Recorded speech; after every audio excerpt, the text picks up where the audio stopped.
Ladies and gentlemen, presenting the stars of District 29, the championship final wrestlers.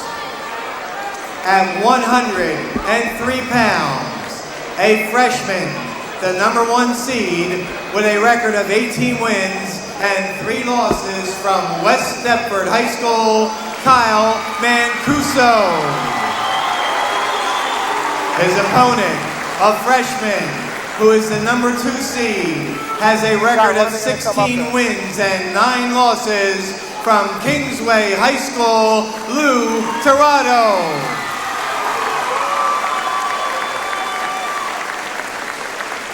At 112 pounds, a junior, the 2nd seed, a record of 18-6 this year, 33-22 in his career, from Pittman High School, Matt Myers. His opponent, a sophomore, the #1 seed, a record of 23 wins and 3 losses this year, 47 wins and 10 losses in his career, 2nd in this tournament in 1999, 4th in the region in 1999, from Paulsboro High School, Ryan O'Hara. At 119 pounds, a junior, the #1 seed, 25 wins and no losses this year, 53 wins and 5 losses in his career, 3rd in his tournament at 119 pounds in 1998, from West Deptford High School, Jimmy Rollins.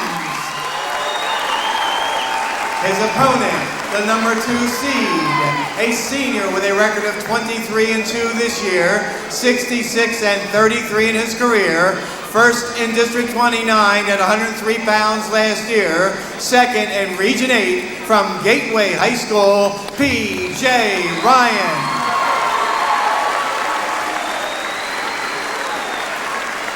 At 125 pounds, the #1 seed with a record of 24-0 this year, a senior whose career record is 102 wins and 12 losses. 1st in the district, 1st in the region, 3rd in the state last year, 3rd in this district in 1998, 2nd in this district in 1997, from Clearview High School, Billy Gibbs. His opponent, a senior, the #2 seed in this tournament, 22 wins and 8 losses this year, 47 wins and 15 losses in his career, a 2nd place finisher at 119 pounds a year ago, from Paulsboro High School, Chris Kostenbader. At 130 pounds, the #2 seed, a sophomore with a record of 16 wins and 3 losses, 38 wins and 7 losses in his career, 2nd at 112 pounds in this tournament a year ago, from Clearview High School, Mark Cartella. His opponent is a freshman, the #1 seed, with a record of 23 wins and 4 losses, from Kingsway High School, Brandon Becker. At 135 pounds, a senior, the #1 seed, a record of 23 wins and no losses this year, 86 wins and 13 losses in his career, 3rd in his tournament at 125 pounds last year, 3rd in his tournament at 103 pounds in 1997, from Deptford High School, Jesse Aquino. His opponent, a freshman, the #2 seed, with a record of 22 wins and 5 losses, from Paulsboro High School, Carlos Cooper.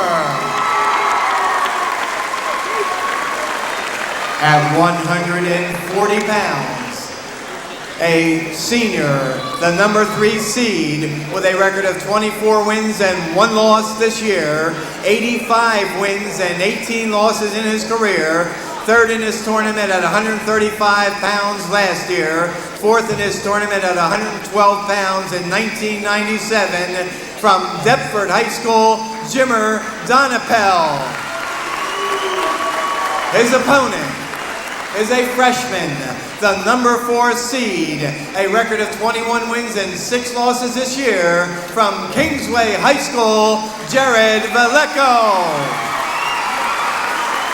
At 145 pounds, a senior, the number 4 seed, 21 wins and 3 losses this year, 59 wins and 23 losses in his career, 4th in this tournament at 135 pounds in 1998, from Clearview High School, Eric Eisenhart. His opponent, a senior, the number 2 seed, a record of 23 wins and 2 losses this year, 97 wins and 17 losses in his career. 2nd in this tournament at 135 pounds last year. 1st in this tournament and 4th in the region at 135 pounds in 1998. And 3rd in this tournament in 1997 from Paulsboro, DJ Kama. At 152 pounds. A junior, the number 1 seed, with a record of 23 wins and 2 losses this year, 60 wins and 7 losses in his career. 2nd at 145 pounds in 1999, 2nd at 145 pounds in 1998, from West Deptford High School, Maurice Tunstall. His opponent, a junior and the number 3 seed, 24 and 4 this year, 63 and 15 in his career, 3rd at 152 pounds in 1999, from Clayton High School, Floyd Taylor. At 160 pounds, a junior and the number 2 seed at this weight class, 19 wins and 3 losses this year, 61 wins and 13 losses in his career, 1st at 152 pounds in 1999, 4th at 140 pounds in 1998, from West Deptford High School, Brett Holmes.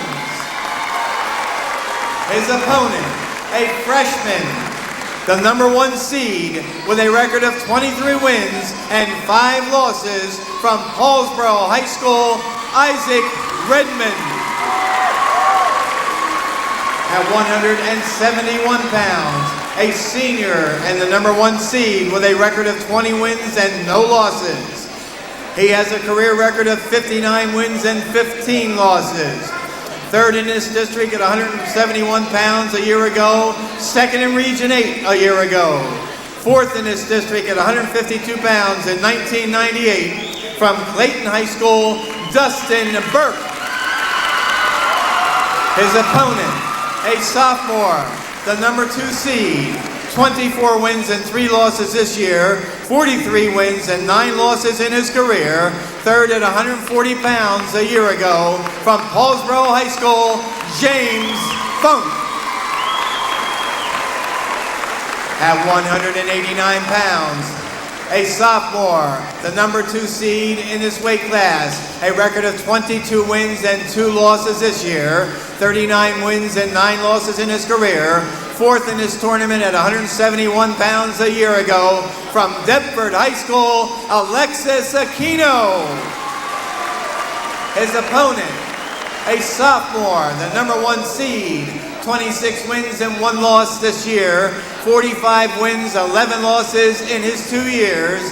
A year ago, 1st at 171 pounds in this district and 4th in Region 8, from Paulsboro High School, Mike Mendenhall. At 215 pounds, the number 2 seed, he has a record of 21 wins and 3 losses this year, 62 wins and 15 losses in his career.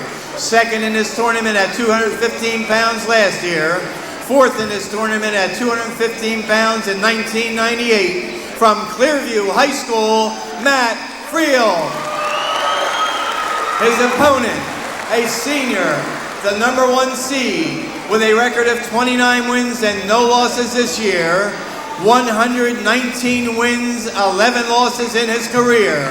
A year ago, 1st in District 29, 1st in Region 8, 2nd in the state at 189 pounds. A year before that, first in District 29, first in Region 8, and fifth in the state. And his freshman year, a champion in this tournament at 189 pounds from Hallsborough High School, Troy Bennett. And at 275 pounds, a senior, he is the number 3 seed. He has a record of 20 wins and 5 losses this year, 31 wins and 18 losses in his career, 4th in his tournament last year at heavyweight from West Deptford High School, Matt Balistreri. His opponent, a sophomore, the number 1 seed, 29 wins and no losses this year, 61 wins and 4 losses in his career, 1st in the district, 1st in the region, and 5th in the state a year ago, Tom Curl, Hallsborough High School. Okay, all the action from District 29 coming up when we come right back.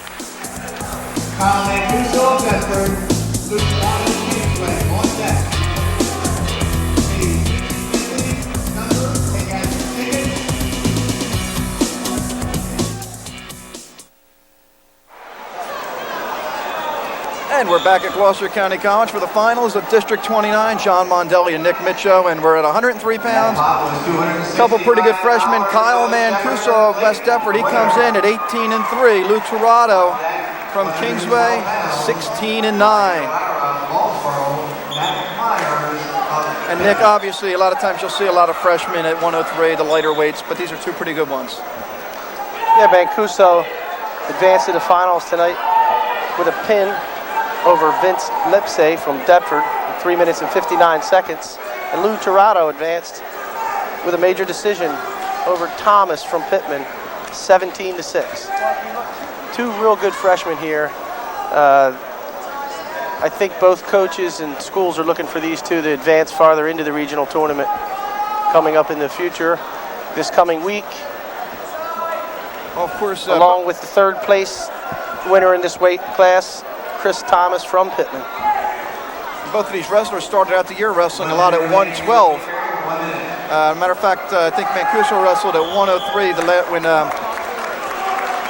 West Deptford and Kingsway met. Torado wrestled Schilling, I believe. Or Mancuso might wrestled at 112. I think Schilling went to 103, and Schilling beat Torado in that match. 49 seconds left, first period, no score. 45 seconds.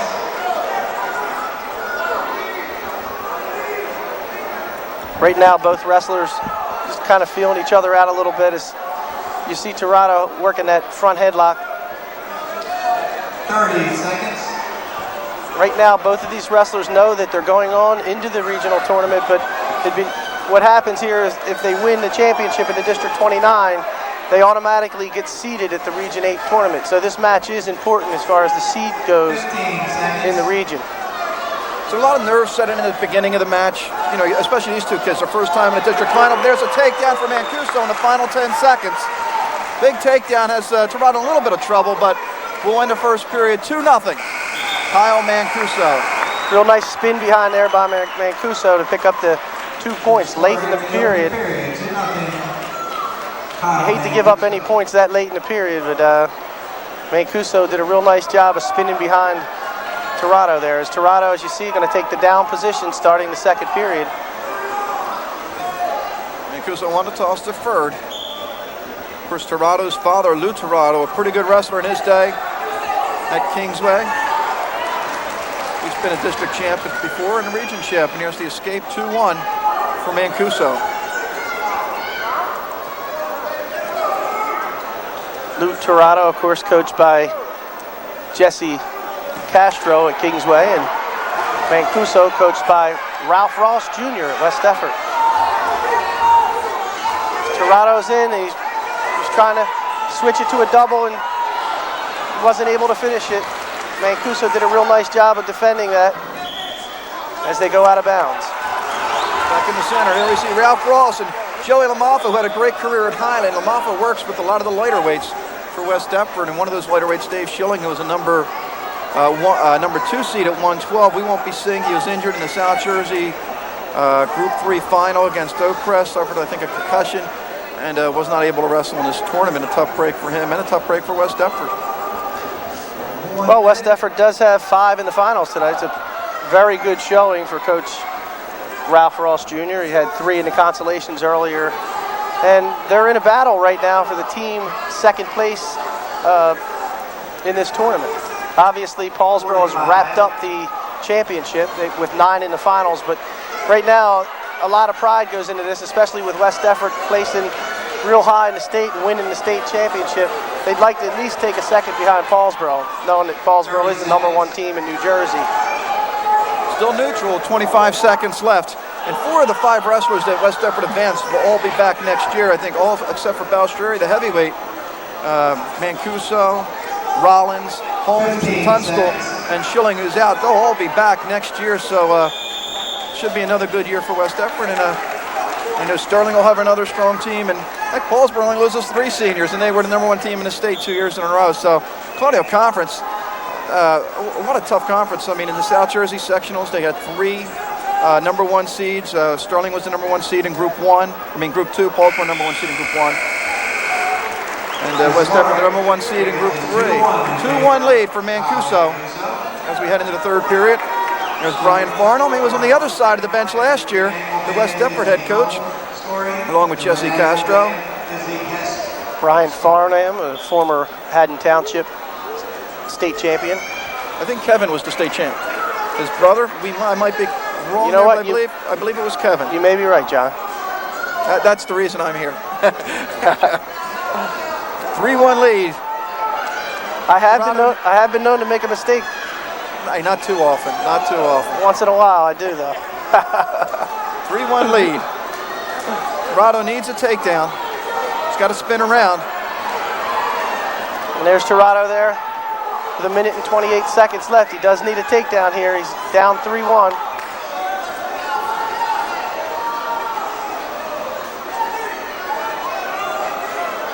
Really close 3-1 match. We haven't seen a whole lot of close matches in the semifinals. There were more pins than I think I've ever seen in a district semifinal. But as we talked about earlier, there's not a whole lot of depth in many of the weight classes, but the top 2 or 3 wrestlers in each of these weight classes, District 29, are just unbelievable. There's a lot of these kids have the potential to move on even past the regional level this year.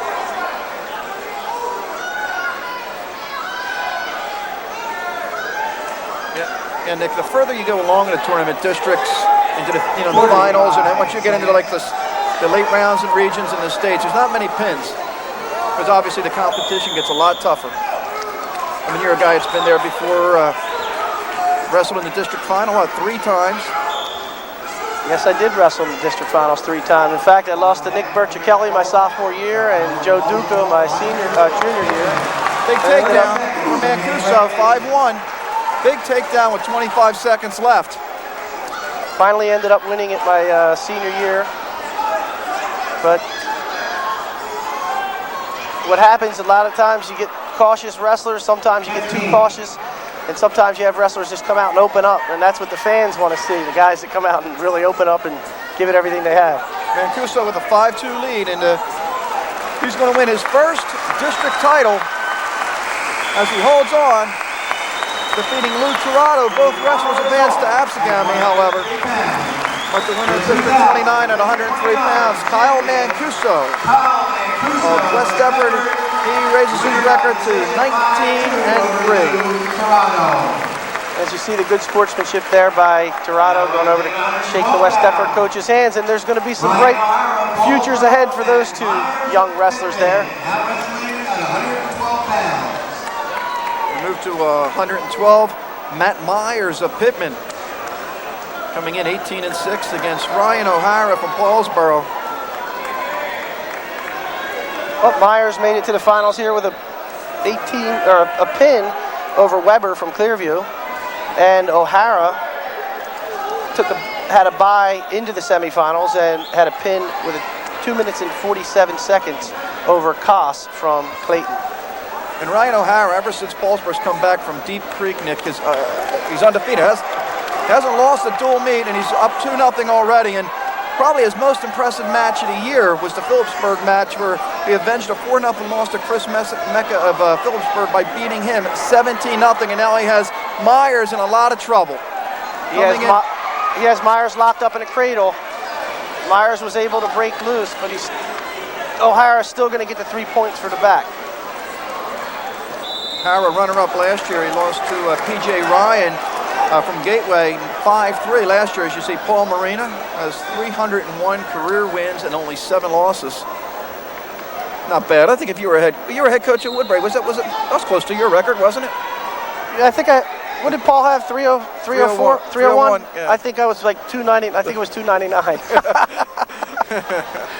No, actually, my first coaching job was under Paul Marina. In fact, his first years at Paulsboro, I was there for 2 years under Paul Marina, and I learned a lot about wrestling and a lot about conditioning.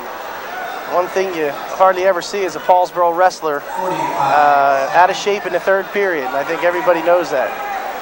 O'Hara's up 5-0, total control in this match.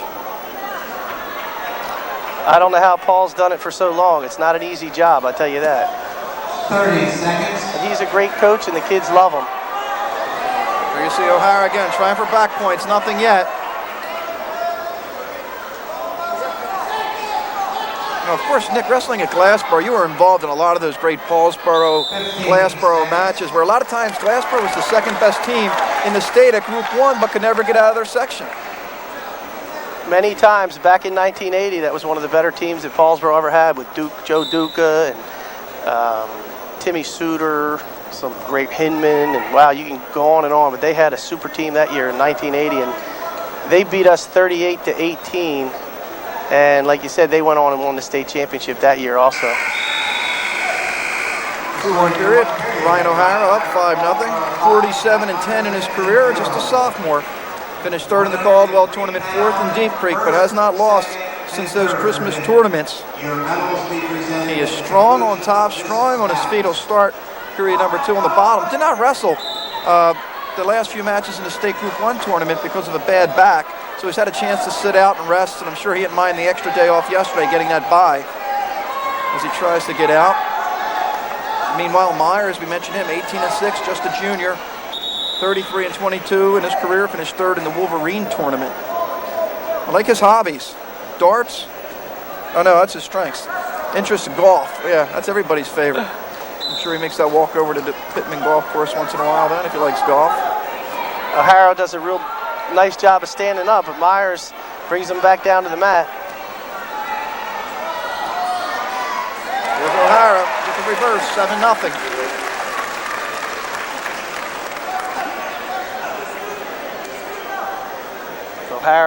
Myers from Pittman, as we said earlier, 18-6 record.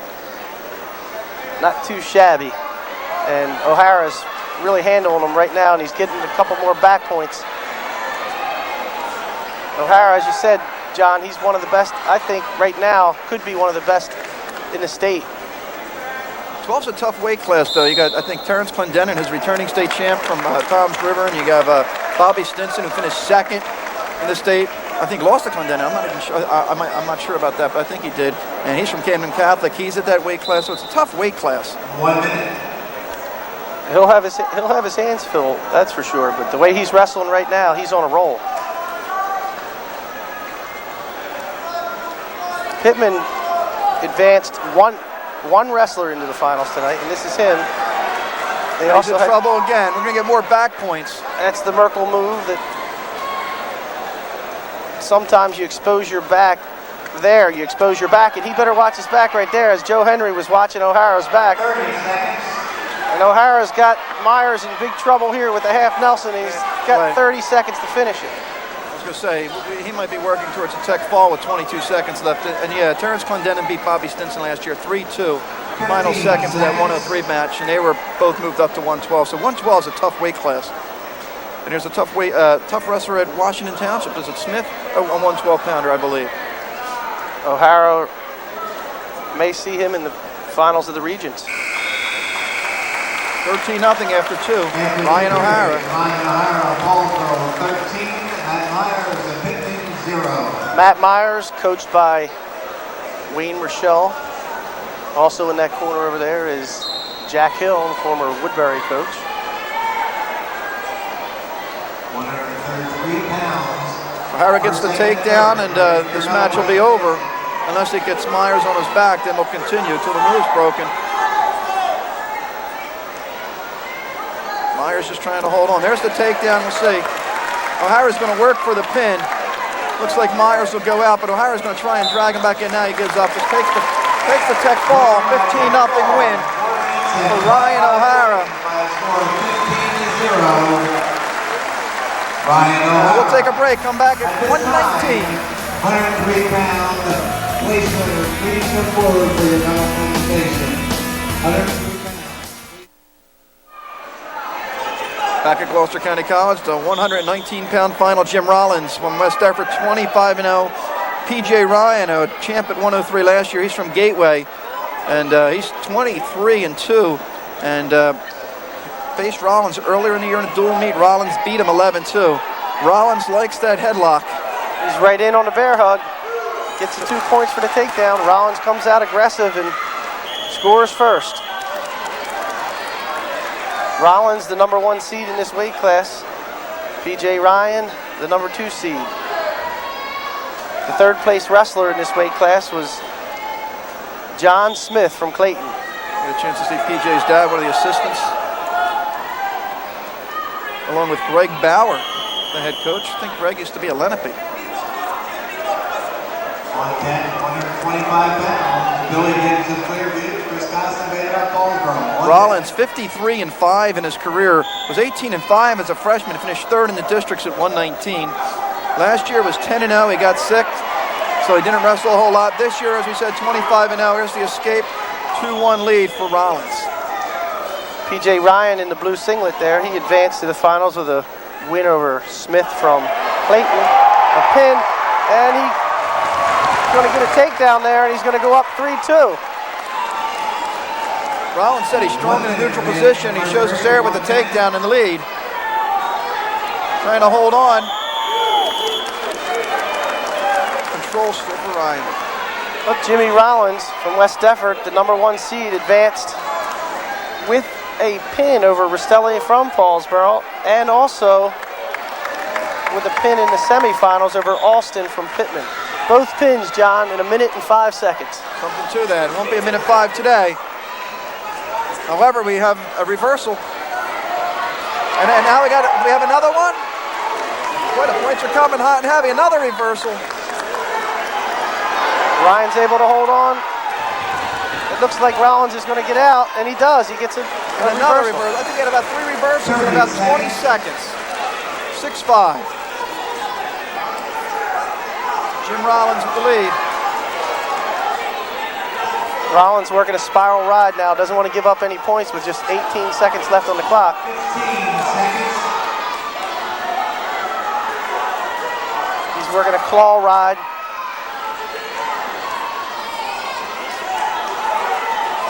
A lot of action here at 112 pounds, 119. 2 seconds left. In the first period, a wild first period. 6-5, Jimmy Rollins. And Rollins didn't have to go the distance a lot, so we'll have to see how he is going into the third period. PJ Ryan's giving him everything he can handle right now. Of course, Ryan is senior, undecided, not sure where he's going to go, but looking at Bloomsburg and Lockhaven. And here we can see the contingent from Kingsway. 6-5 in favor of Gateway. I get Gateway and Kingsway. I don't know why it's that way. Confused. I tell you what, those Gateway coaches are the best dressed, I think, in the tournament. They're all dressed in the same blue shirts. That denim blue with the Gateway logo. That's right. 7-5 Rollins. And this is just a wild one. And the takedown for Rollins. It's now 9-5.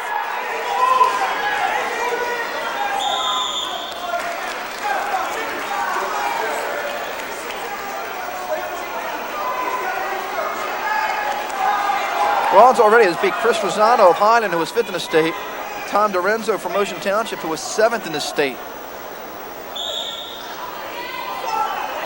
And he beat John Sauer, who beat Chapman from Abstagami, and Chapman placed in the state last year.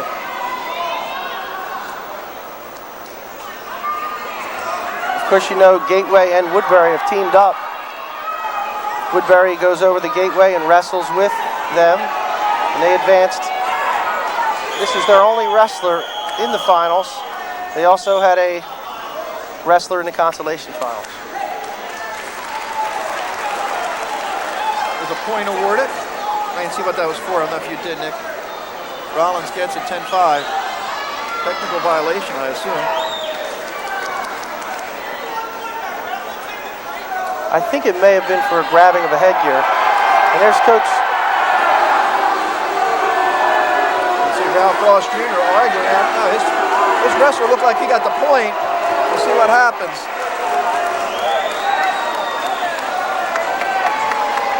And I think Joe Henry just took a team point away from West Deptford.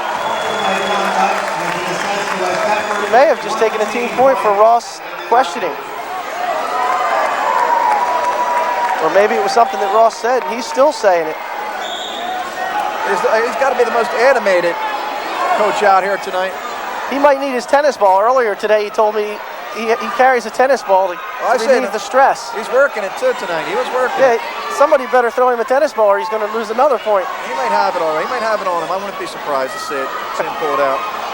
Rollins now with a 10-5 lead. Ryan with the reverse. It's 10-7. 50 seconds left, second period. Wow, what a super match. Oh, Rollins. We get a neutral. 11-7. I know it's only the third match, but obviously the most entertaining of the evening. Fans are loving this one. Well, this is what it's all about. I mean, they both know they don't have anything to lose. They're going to advance to the regions, and they're giving everybody a show right now. They're putting a show on as Rollins tries to duck under.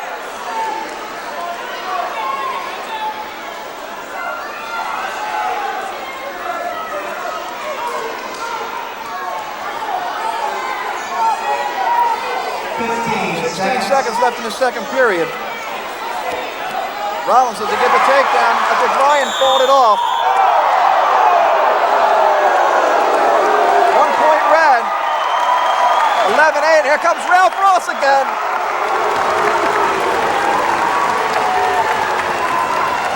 I think Joe Henry there is giving Ryan the point for an extracurricular push after they went out of bounds. Like a little too much of a push there as they went out. Well, he's talking to Rollins now. It's 11-8. 9 seconds left. Two wrestlers do shake hands, Rollins and Ryan. One thing that I have noticed throughout the tournament, John, it's unbelievable sportsmanship by all the wrestlers in this tournament. And stalling on Ryan as we end the second period. You know, this weight class doesn't get any easier, Nick. If you look at Region 8, you have Ryan, you have Rollins, you have DeBrielle, you have Chapman, you have Sauer. Two of those wrestlers won't even be able to advance out of regions. That's going to be an unbelievable region. It's going to be a shame that two of those guys aren't going to make it to the States. Ryan starts on the bottom. Right now, all Jimmy Rollins is doing is trying to defend his 25-0 record, and PJ Ryan is giving him everything he can handle here with 1 minute and 43 seconds left in the third period as Rollins muscles Ryan back down to the mat. And Ryan tries the reversal, but Rollins is working a nice arm bar right now, trying to turn Ryan. That answers the question about the conditioning for Rollins, because he's very aggressive so far in the third with 1:22 left, 11-8. Jimmy Rollins, the junior from West Deptford, in front of PJ Ryan from Gateway.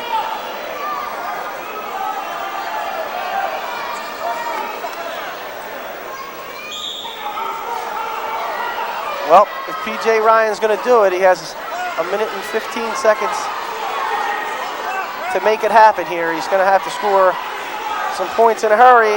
And Rollins catches Ryan there as Ryan tried the Granby roll, and Rollins is going to get some points. And not only points, he gets the pin, John. Big pin. 1:03 left, 57 seconds into the third period.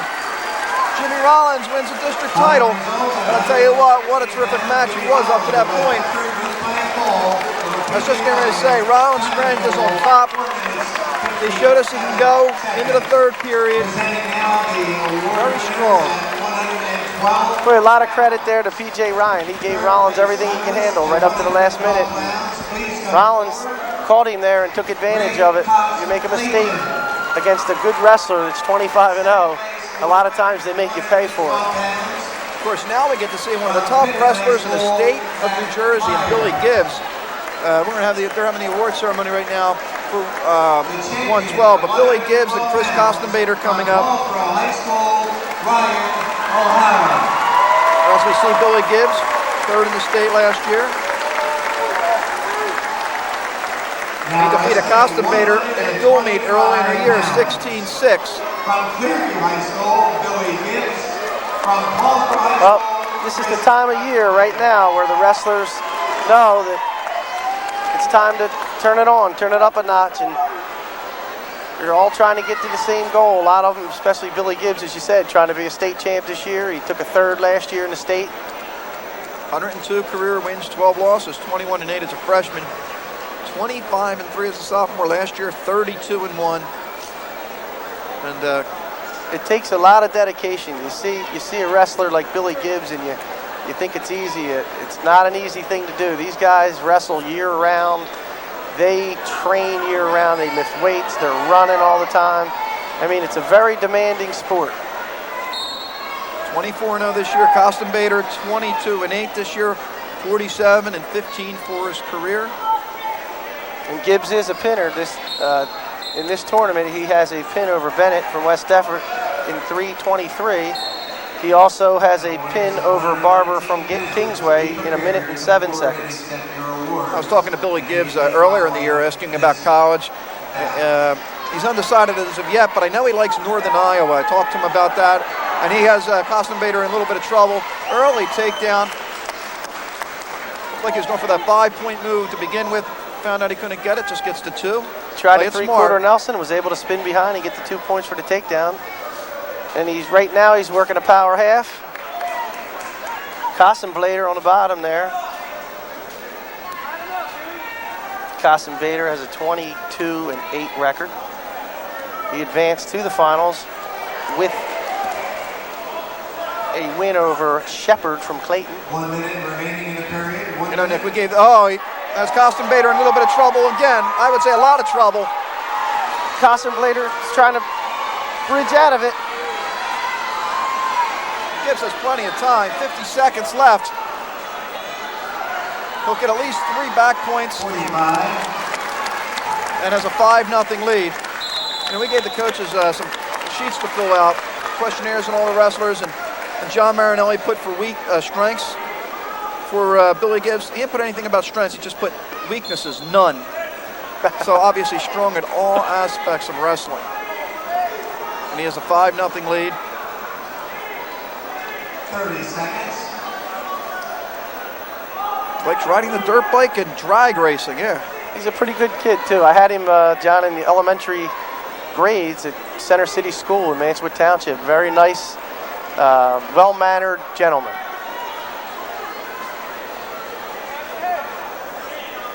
Comes from a real nice family, and they really support his wrestling.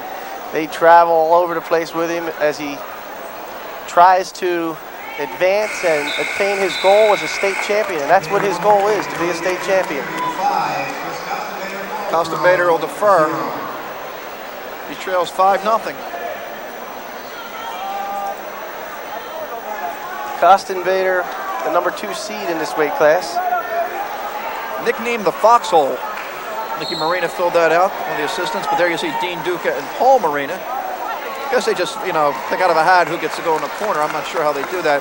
But there's the reverse and 7-0 for Gibbs, who's in total control here at 125 pounds, District 29 final. I know a lot of times different coaches work with different weight levels. I know when I was coaching at Paulsboro, I had the middleweights, and Joe Duca had the lightweights, and Carmel Marina had the heavyweights, but usually that's the way they do it. It's something about those Paulsboro kids. They all have nicknames. The Pickle, they had a Pickle a couple years ago, and the Flipper, Anderson. Not a couple bad athletes there, huh? There's John Marinelli, Clearview coach. With, one of your old teammates, right? That's Billy Chaffee over there. His connection to Clearview is that he married one of the Eisenhart girls. Gibbs in control. Billy was actually a little bit heavier than me when we were at Glassboro. Yeah, I think I caught up with him, John. I was going to say, I thought I may have even exceeded his weight right now. He might have been, what, 170 around that? He was about 170. I was 129. Now I think he's about 129, and I'm a little over. I won't say how much, but a little over 170. Yeah, it works that way. I mean, I know all about that. As the two wrestlers go out. I think I'm going to have to get that treadmill pretty soon. Billy Gibbs should be favored to win Region 8 also. Another strong wrestler from South Jersey is Heverly from Camden Catholic, but he's in Region 7. So obviously they won't meet till the state competition gets started. As you see Billy Gibbs there from Clearview on top in the green with a 7-0 lead. With 30 seconds left in the second period. Costin Blader hasn't been able to score a point yet. Costin Bader trailing 7-0. Had a fine season for Paulsboro, the #1 team in the state for the second straight year.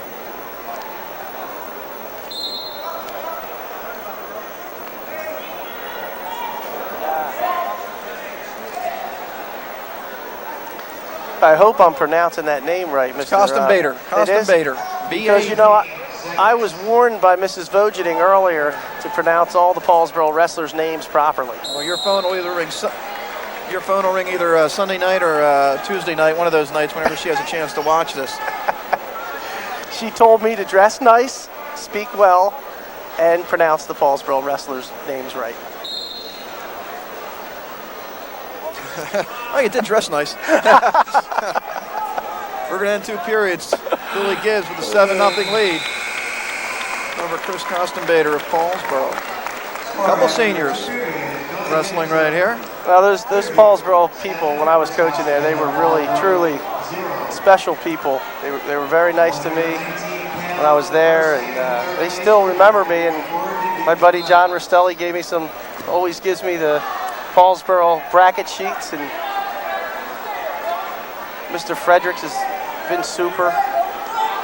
Paul still shakes my hand. Still. Here we go. Gibbs trying to get a reversal here.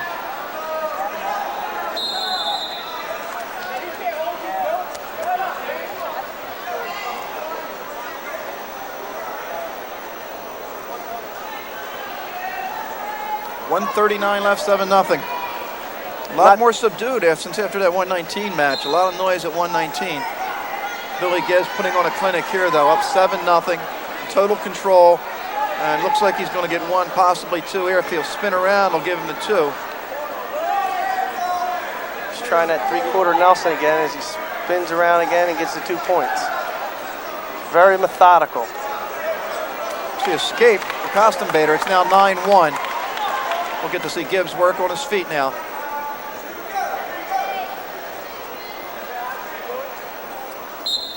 Of course, last year Billy Gibbs met Greg Prost in the district finals, the region finals, and then met him in a state competition. I mean, you had a little thing like that too. And when you wrestled your senior year, you wrestled Efton Valhas of Paulsboro in the district and region finals, and then wrestled him for 3rd and 4th in the state, and you ended up the winner there, right?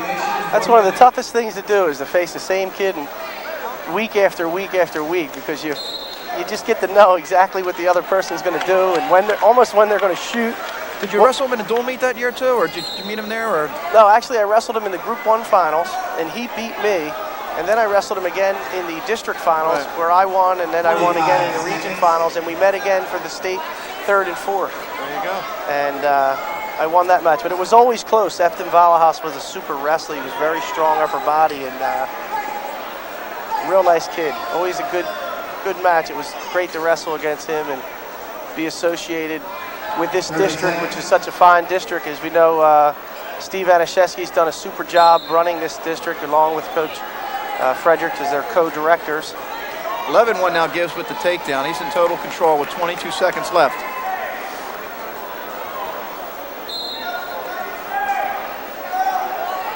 And they still need a whole set of bleachers for the Paulsboro fans. Yeah, they take up a lot. They do take up a lot. Billy Gibbs, just a super job, and he's just going to hold on, trying to get some back points, but at least pick up an 11-1 win and win another district title. And his quest to be a state champion. 11-1 final, Billy Gibbs raises his record to 25-0, career win number 103. We'll take a break and come back. This time presenting the award winners at 119 pounds, third place finalist at 119, Young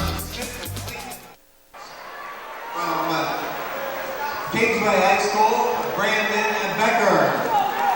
Back at Gloucester County College for the 130-pound final. Sophomore Mark Cartella, 15-3 against another one of those fabulous freshmen from Kingsway, Brandon Becker, 24-4, and his brother last year was wrestling for Clearview in the district final, I think against Preston Hamilton and Paulsboro. Brandon Becker from Kingsway is the #1 seed, and he advanced to the finals with a pin over Pat Traynor from Paulsboro. Mark Cartella from Clearview is the #2 seed in this weight class as he takes a shot there. Cartella advanced to the finals with a 7-0 decision over Drinkhouse from West Effort. And Drinkhouse came back in the consolations to take a third. These two met earlier in this season with the victory going to Brandon Becker, 6-5, so it was close match, and Becker's picked up some big wins, beating Donnie Fish of Delsey, who's supposed to be a really good freshman, Tracy of Audubon, defeated a state place winner from Pennsylvania in the Beast of the East tournament, which is the best tournament to wrestle, I think, best holiday tournament, and Kingsway's in there with, I think, Sterling, I think Absegami gets in that tournament. I mean, a great tournament. We have a lot of top teams throughout the country in there, and Becker appears to be injured, maybe poked in the eye. And I believe until tonight, Becker was the only one to go to distance with Manchio, and I think that was 15-2. He lost. But if what we heard is correct, Manchio won today in the district finals against Smith from Washington Township, but it was 5-3, which would be great. Boy, I tell you, that Manchio is tough.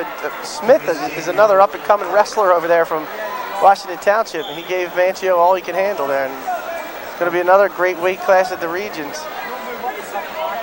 You were talking about that Beast of the East. I tell you, those Kingsway wrestlers have, some of their records are a little deceiving. I know that the Jared Vallejo, who we'll see later on in the tournament here, lost 3 matches in that tournament. He has a total of 6 losses in the season, and 3 of them were in the Beast of the East. As a matter of fact, I think Washington Township may have also been in there. I think Brian Brittingham ended up wrestling 9 times because he lost his first match and then came back to finish, I don't know if it was 3rd, but wrestled back. So, yeah, I mean, that's why when you look at records in high school wrestling, it's deceiving. You know, it's the competition, who you wrestled. 30 seconds. I saw that a lot last weekend when Paulsboro wrestled in the Group 1 state final. A lot of the records were deceiving, and the state place winners and region finalists that their opponents had. Competition wasn't as tough as the Paulsboro competition. Right now, Cartella's in on the leg. However, no points yet, 13 seconds, and we're going to get a stalemate.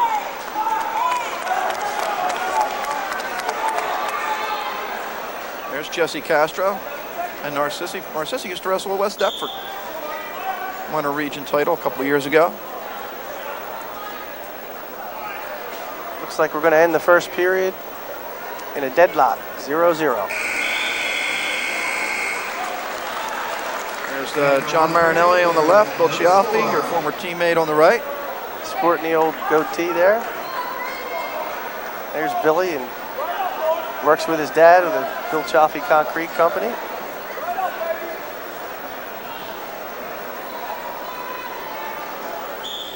Cartella was in the district final last year at 112 pounds. Lost to Matt Hunkler of Paulsboro, 5-1.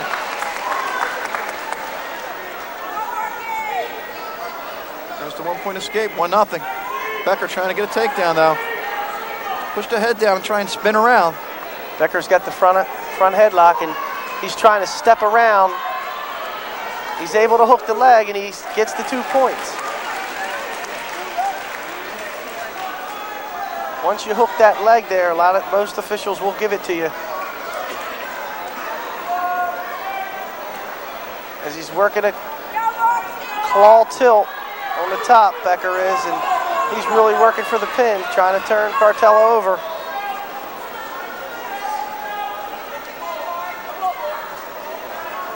All the scoring here in the second period. An escape for Cartella. He had a 1-0 lead, but Becker came right back with the takedown. 1 minute. Becker's got to watch.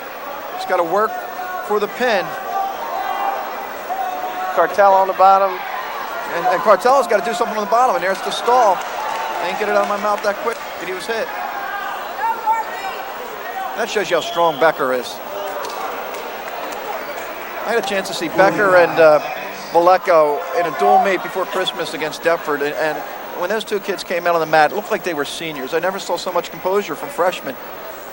And well, they're very experienced freshmen, that's for sure. They both have been wrestling since a very early, like a lot of these wrestlers do. Not all of them, but many of them do come up through their midget programs. And I know Jared has been wrestling, and Brandon have been wrestling since they've been about 5 or 6 years old. So that experience pays off.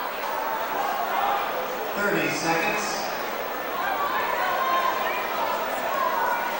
30 seconds left in the second period. Becker riding with a 2-1 lead. Cartella's got to be very active. He's already been hit with a stall warning.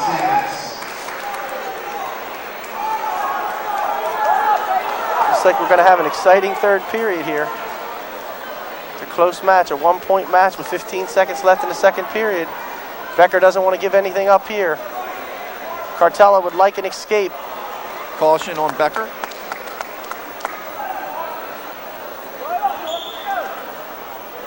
Cartella trying for wrist control as he stands up. Doesn't look like he's going to be able to score. Looks like we're going to go 2-1 into the third. And that's what's going to happen. Of course, Kingsway won the Tri-County Royal Division crown this year. Advanced in the Group 2 playoffs before they lost. A close one, 33-32. Becker takes the bottom position for the third period. Cartella's going to let him go.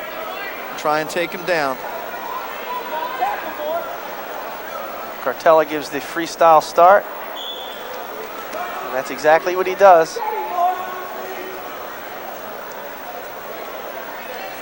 Becker's up 3-1.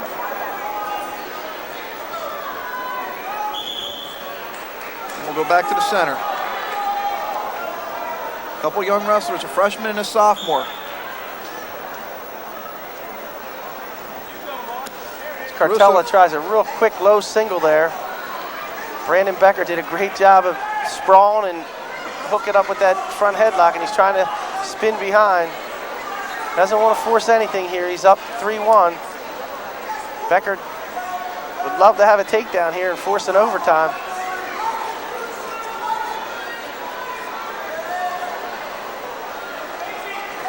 There's Becker. It looks like if he just keeps staying active and moving around, he's going to get the 2, and he got the 2. Increases his lead to 5-1. It's going to be tough for Cartella to come back now, but Cartella really not giving up yet. As he stands up, and they go out of bounds. Becker is really strong. Really strong. Cartella's going to He's a tall, his shoes. kind of a tall, lanky kind of wrestler also. He has those long muscles. Very hard to wrestle. I found it more difficult to wrestle against some of the longer wrestlers than the shorter, stockier ones because they had more leverage. Now, you'd have an easy time with me because I'm short and stocky. Well, no truth to that rumor about the exhibition match between you and me after the heavyweights. That's not happening. 5-1, 102 left. I don't know. I've lost a lot since 1981. Actually, I wrestled at Westchester for 4 years, but after that, I kind of went on cruise control. with the family and the wife making those big Sunday spaghetti dinners. You know what that's all about, John. Oh, absolutely, absolutely. Twinkies for dessert, you know, cheesecakes, all that nice dessert. I'll tell you what, I never had it to lose, so you still have it over me. Becker is in total control. And we talked about this weight class at Region 8 because of Mitcho and Smith. So,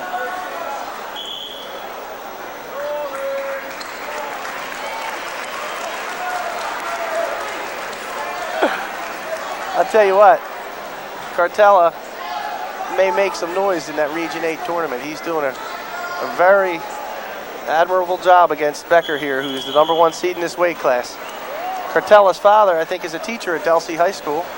second caution on Becker, 35 seconds left. Of course, Mitcho and Smith already have beaten Becker this season.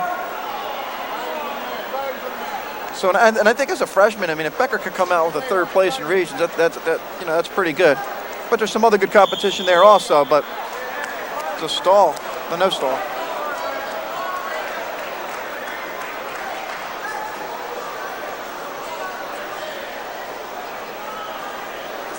"19 seconds left, and it looks like Brandon Becker is going to win his first district championship. Which could go on to be a 4-time district champ. A lot of good freshmen in the districts this year. I mean, Paulsboro has a couple more coming up. Kingsway has another one in Vallejo. There hasn't been many 4-time district champs, but you have to win them as a freshman to make that happen. And Brandon Becker just gave it a good start right there, winning him his freshman year.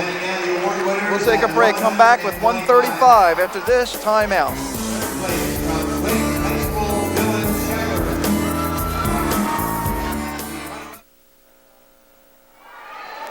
And we're back at Gloucester County College. John Mondelli with Nick Mitcho at 135 pounds. Jesse Aquino from Deptford is the #1 seed. He's unbeaten this season.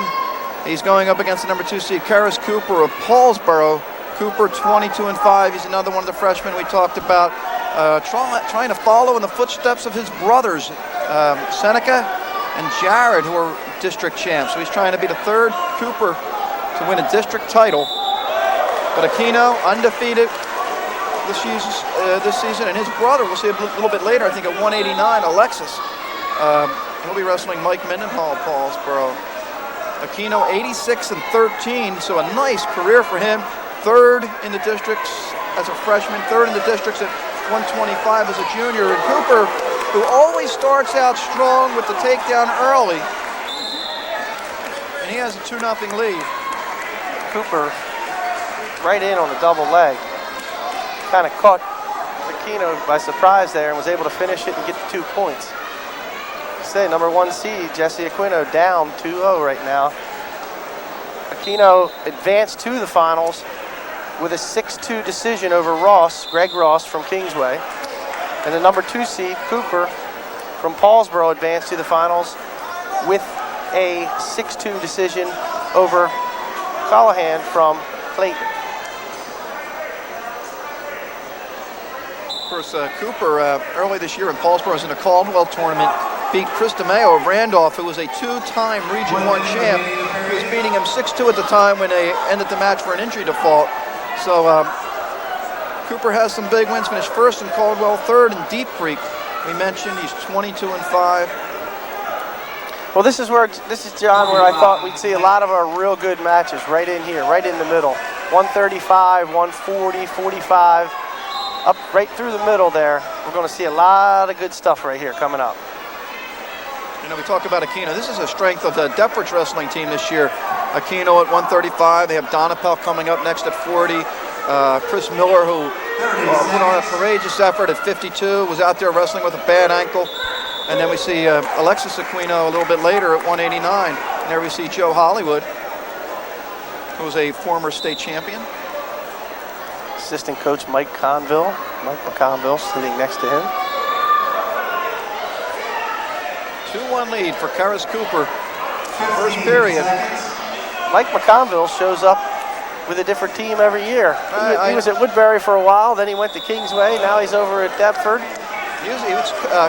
He helped coach that Kingsway team that I think went 25-0. I know they were undefeated and won a state Group 2 title. Their first state Group 2 title they won. They won back-to-back years. I think Mike McConville was a Gloucester Catholic graduate, and he just loves the sport of wrestling and loves working with the kids. Finished one period, Karis Cooper with the only takedown. He leads 2-1. Cooper defers here. He's going to let Aquino make the... Actually, looks like Cooper may have taken the neutral position. They start on their feet. Cooper thinks he can handle Aquino on his feet, and he took him down once. He's going to have to do it again here. As he tries to duck under. His quickness is one of his strengths. He is really quick. And one of the few freshmen to start for the Paulsboro High School football team. Not many freshmen start there. I know Tom Curl did as a freshman, and a guy by the name of Kevin Harvey, but not too many freshmen start for Paulsboro's football team. Cooper played defensive back on that team.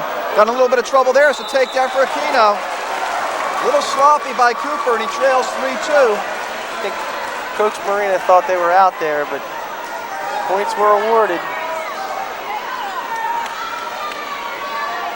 Callahan from Clayton took the third in this weight class, so he will advance with these two wrestlers that we're seeing here to the regional tournament at Absegami High School. Cooper with the escape, 3-3.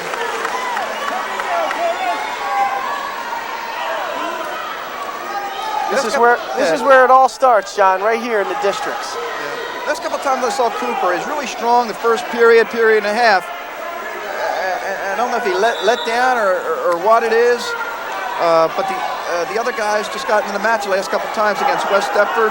He ended up winning that match, and then against Phillipsburg, he had his guy, and then ended up losing that one in overtime. So we'll see how he reacts the last minute of this period and the third period. He's tied at 3 right now. He's tried another quick high crotch, but wasn't able to finish it.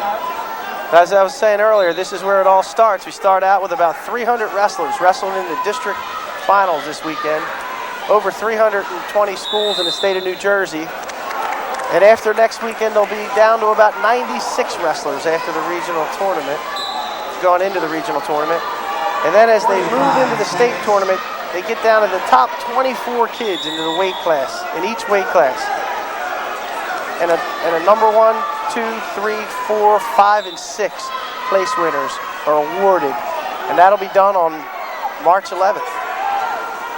At the Meadowlands this year, which is kind of nice, Continental Airlines Arena, moving it out of Atlantic City. Under 30 seconds, it's 3-3. Cooper out of room. This is really an exciting year for South Jersey in wrestling. I mean, there's so many quality wrestlers that have a shot at being in that top 6 in the state. And you'll see a lot of people following these wrestlers as they go to Absegami and then to the Meadowlands in their quest to be a state champion or place in the state. And we just lost our TV, John. We had a little, it came off the mat there and bumped into our table. Yeah, we'll get it back. It's a little snowy right now. 10 seconds left.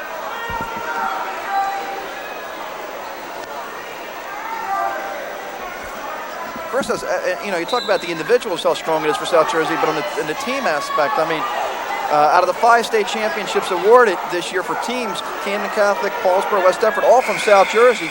I mean, the state's broken up into 4 sections, and one section comes out with 3 to 5. That's pretty impressive. And then Washington Township and Sterling, both of those schools finishing in 3rd. Immediately following this bout for your medal presentation.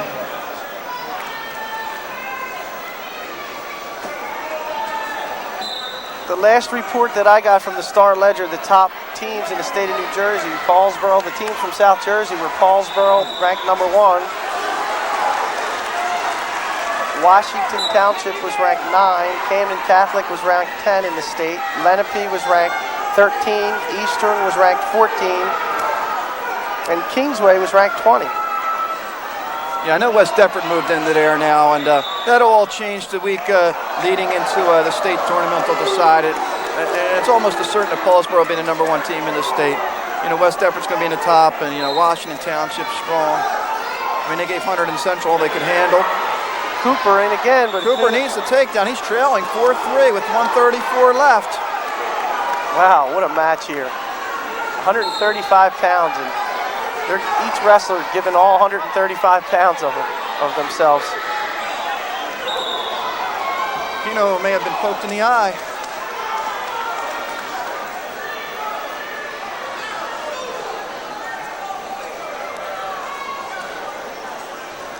As the trainers check Aquino.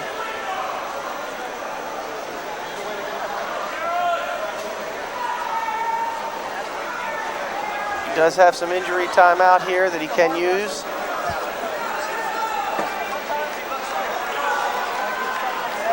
This is what it all comes down to right here. Well, Cooper needs a takedown. He trails 4-3. Be the aggressor, maybe force Aquino to get called for stalling. He has been really aggressive. He's been taking a lot of the shots. 109 left.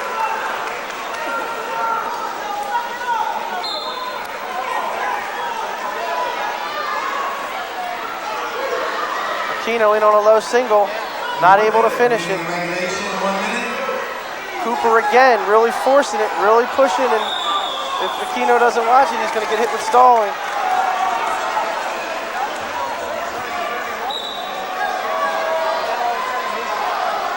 Great match here at 135 pounds, and it's coming down to the last 45 seconds. Cooper from Paulsboro on the white needs a takedown here. Cooper's got to move forward also. He's the one that needs the takedown. Coach Marina is telling him to shoot. There's not much time left.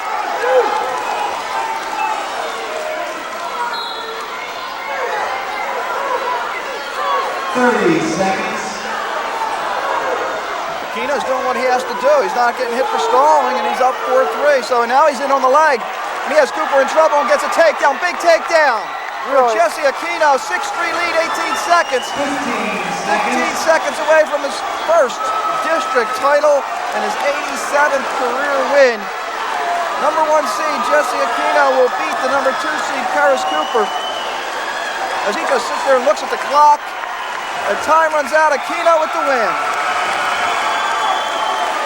Outstanding effort by both wrestlers there, and Cooper just came up a little bit short. They may meet down the road, and I'm sure Cooper would like another shot at Aquino, and it may happen in the regionals. Aquino moves his record up to 24-0. At 130 pounds, third place. Big win. From West Deptford High School. We get to see his brother Alexis a little bit later. The runner-up at 130 pounds from Clearview High School, Mark. We get ready for 140 pounds, and this is going to be a rematch of a dual meet. Vallejo lost this 8-7. This was before Christmas. Donapel with a reversal, I think, in about the last 10 seconds. Beat Jared Vallejo. Vallejo's a freshman. Donapel's the senior. Jared plays baseball and football. Donapel was the quarterback, I believe, on the football team for Deptford this year. Real good quarterback, and Jared Vallejo had the biggest upset of the tournament. He knocked off the #1 seed, Greg Croce from Paulsboro, in the semifinal, the score of 8-2, and Donapel advanced to the finals with a win over Tony Caruso from Clearview. And you know what the big thing about this graphic was? We spelled Jared's name correctly. A lot of people have been saying Jared, but we straightened that out. You know, it's an easy mistake to make because you see that name and so often it's pronounced Jared.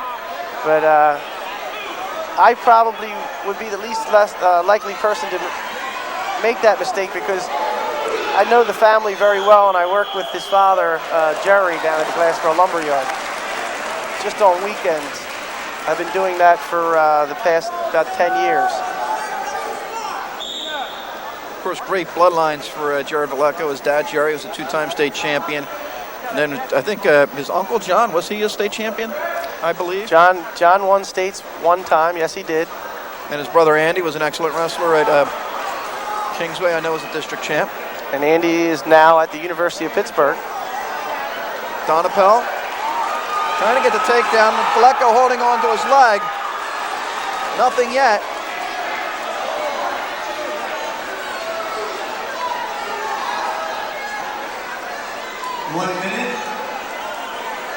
No control yet. We get a stalemate soon? I think referee Henry is going to call it now, and he does. You're pretty good with those stalemates, John. You almost I'm the know king of stalemate, exactly when they're going to call them. I'm the king of the stalemate. Big wins for Flecko. Wenger to Delsey. At the time, Wenger was undefeated. Beat him 7-5. Pinned Caruso. So some big wins for Flecko this year. Donapel right on that single, and Jared doing a real nice job of defending it with 30 seconds left. He doesn't want to give anything up here. Another stalemate. This Flecko has a nickname, doesn't he? Well, I don't know if I'm allowed to use that nickname, though. I have to get permission from Mr. Vogeting there over there. He does have a nickname for Jared, and he calls him the Little Sledgehammer. He used to call his older brother Andy the Hammer, so he nicknamed Jared the Little Sledgehammer. But I think I may have gotten the permission from Mr. Vogeting. I always give him credit. Of course, Jared's dad wrestled at Deptford, where Donapel is wrestling right now. And we end 0-0, and as we said, these two wrestled earlier. Donapel with a reversal late in the match for a 1-point win. Well, I'll tell you what, John, if Jared Flecko wins this match, and not only because I know him, I think I've heard a lot of people saying this before the finals, if he beats Donapel, he has a real good shot at getting outstanding wrestling. He would have knocked off the #1 seed and the #3 seed in this tournament. Not bad, and Donapel last year finished 4th in Region 8. Donapel, the senior, on top from Deptford, working right now the one-on-one. He's trying to tilt Jared. No points awarded for the tilt. Real close there.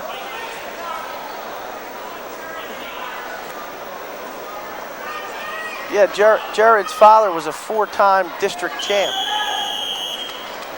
One of the few 4-time district champs around. I told him when I got on here I was going to tell him about in the old days when I used to show him the lights of the Gloucester County College gym. He laughed. To be honest with you, I keep my distance from him. He's pretty strong still to this day. He looks it too. Of course, Jerry used to coach, I think, 1 year at West Deptford, used to be the head coach, and at Temple, correct? Correct. He coached at Temple University for a number of years before he went into the lumber business.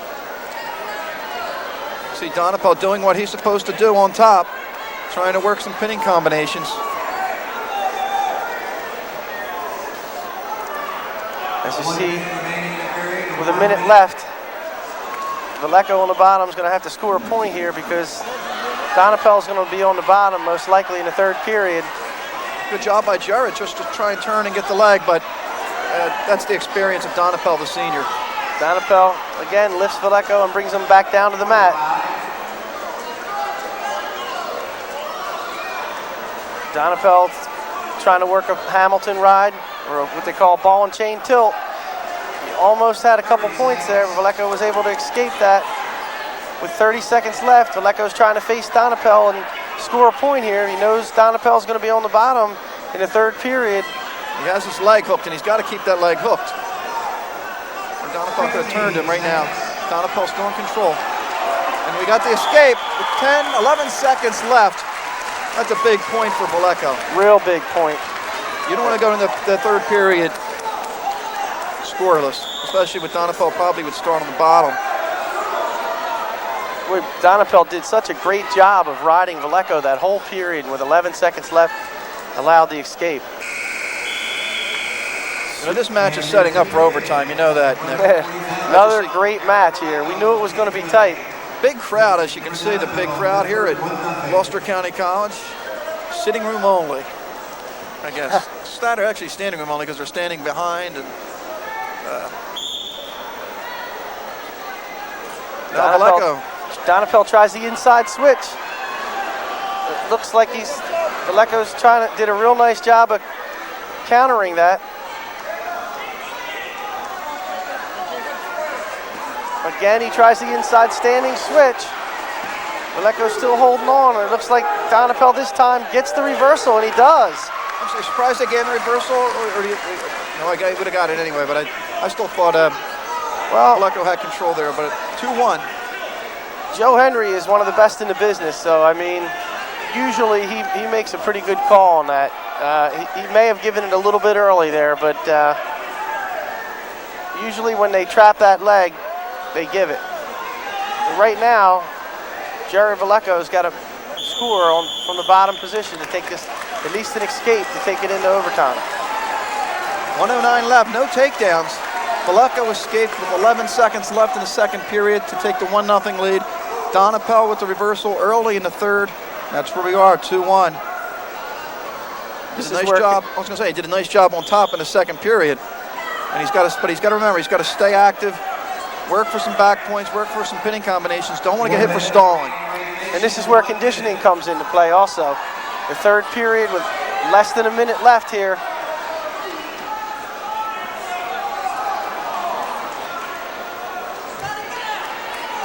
One mistake can cost you the match.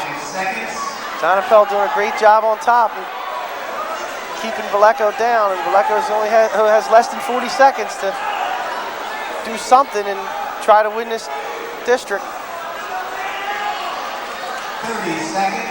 30 seconds left in the match. Valleco sits out. And he faces Donapel and gets the escape and ties the match, John. With less than 15 seconds on the mat, and then he goes in for the takedown. Is Henry going to give it to him? No, not yet.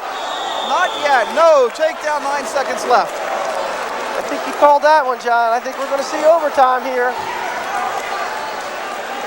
It's going to come down to conditioning and who's better on their feet here. So much of wrestling has changed to the standing position and the neutral position.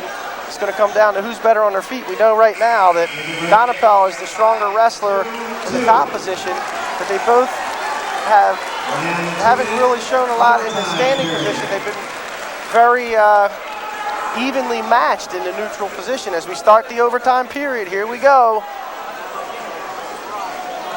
First takedown, it's over. Two late escapes by Valleco takes Donapel, the senior, into overtime. And Valleco, the aggressor so far, takes 2 shots, not able to finish it. I think as a freshman, I mean, Valleco has nothing to lose in this match. Coming in at number 4 seed, I mean, well, as you said, he lost to Donapel earlier. He'd like to avenge that. He's got confidence right now. He beat the number 1 seed in the tournament earlier today. Donapel in on a single. Valleco counters it. Wow, what a super match. Boy, one mistake and it's over. The wrestlers have to be aggressive, but yet cautious. They don't want to make a mistake. And Donapel again in on a nice single. Leg. See what he does. He has time. Try and work him back in. He's going to pop his head out. If he does, he'll win. Nothing yet. Didn't give it yet.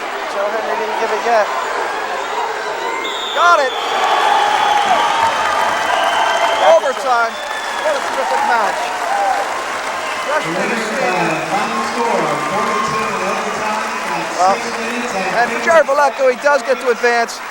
Shouldn't feel bad. I mean, I think he'll be upset for the time, but both wrestlers had an outstanding tournament. You know, Jared was really upset there. He had an opportunity to get a takedown, and Donapel, District 29 champion, year 2000, 140 pounds. We'll be back with 145 after this timeout.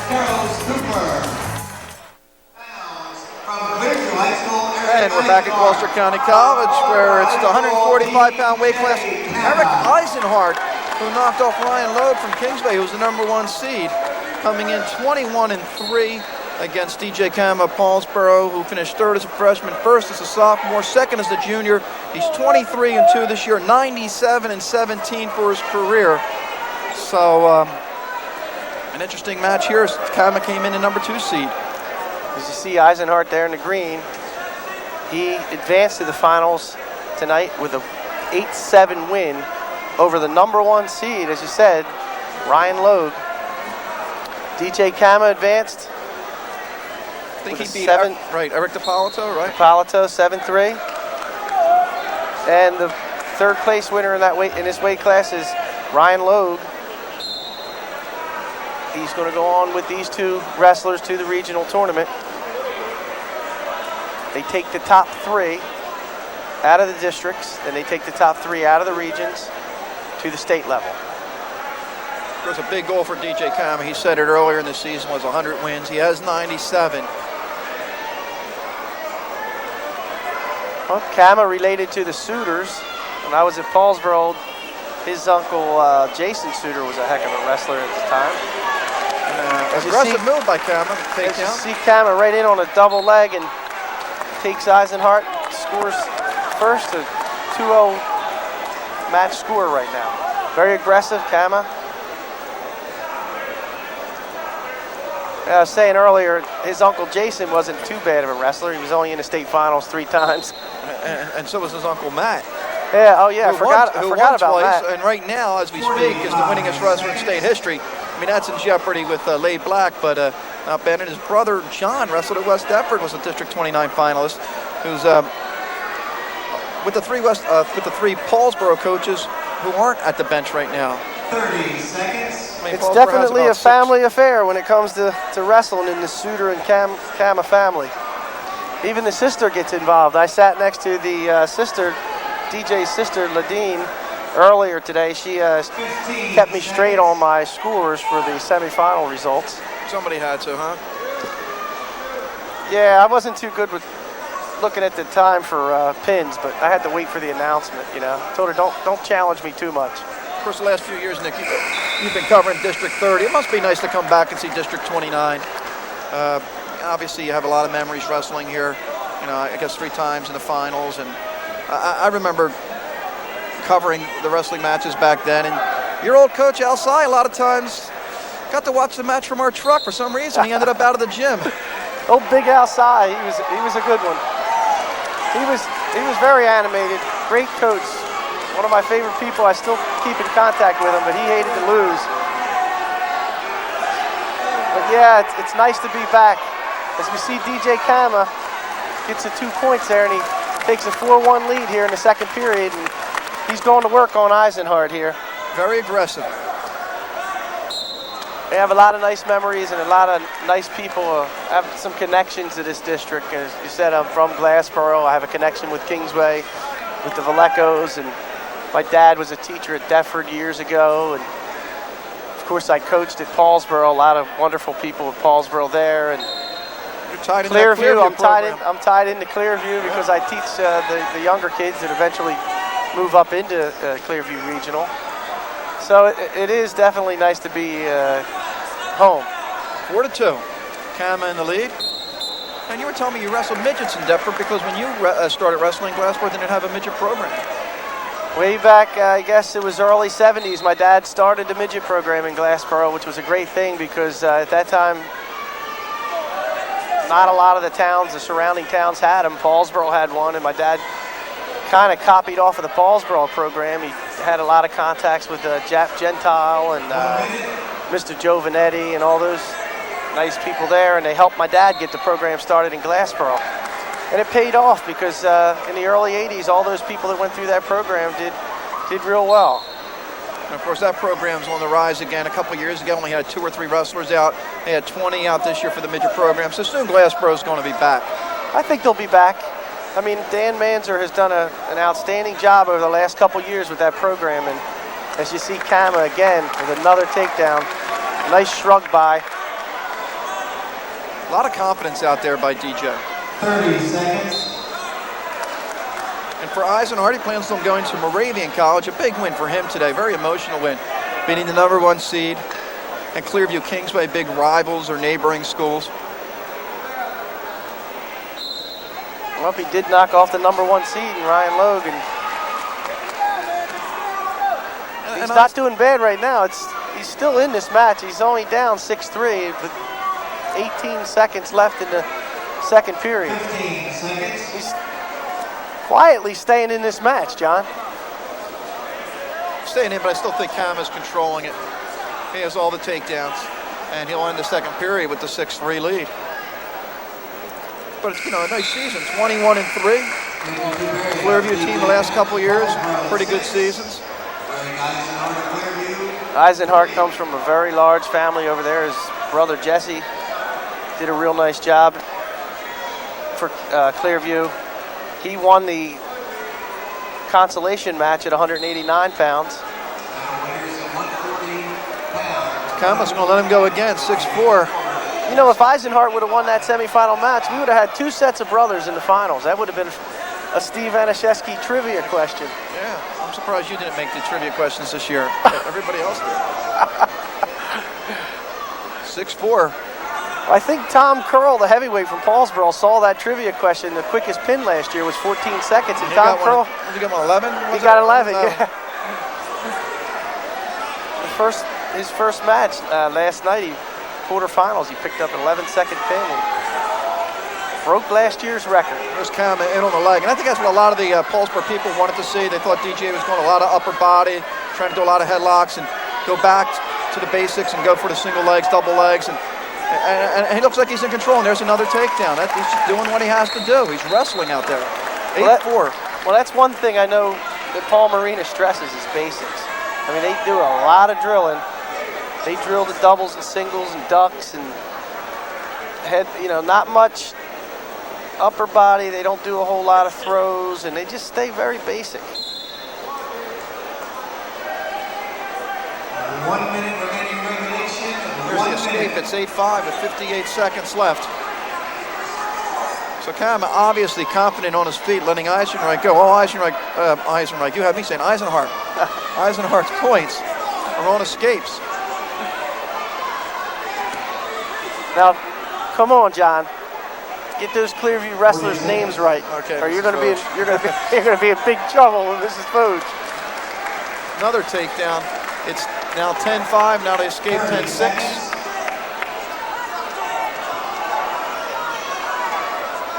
Same people selling the snacks out there, Mrs. Koshu, and Mrs. Bertichelli. Nice to see those friendly faces again. And of course, Mrs. Vogue selling the 50-50. Somehow she wins it every year, doesn't she? I still love you for that. I gave him the takedown. I'm just kidding. 12-6. Kama with the takedown. She's That was a close. sweetheart.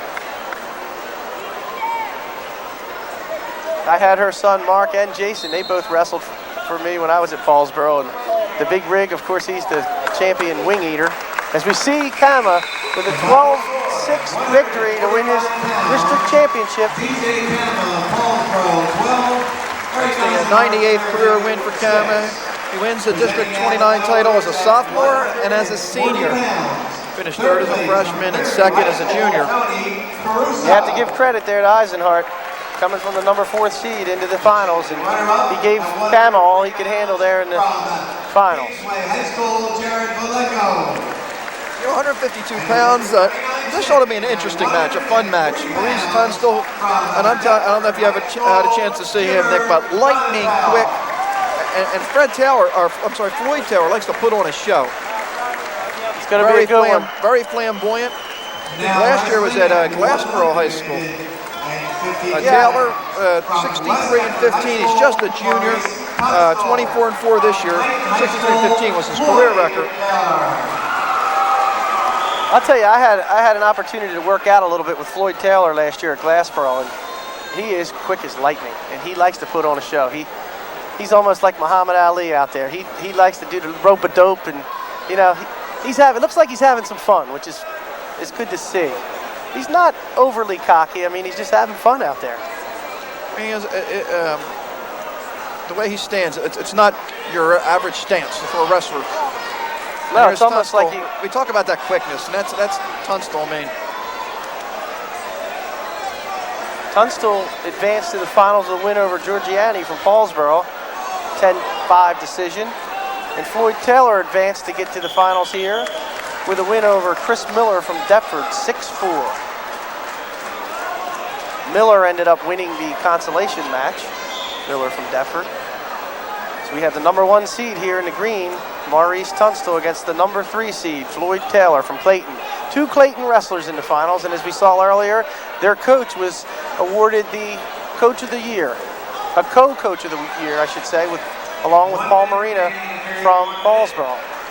Of course, Dan Antonelli comes from a great program. He had a chance to wrestle under Steve Isles at Delsey. And, you talk about the 2 premier programs in Gloucester County in the 80s, Paulsboro and Delsey. Well, one of the toughest things to do is to take over a program that's struggling and bring it up to this level where you have 2 guys in the district finals. I think it's a lot easier to walk into a program that has some quality wrestlers than it is to just take a program and build it up. And Dan Antonelli was able to persevere through some of those problems over the years, and it's paid off for him. 30 seconds.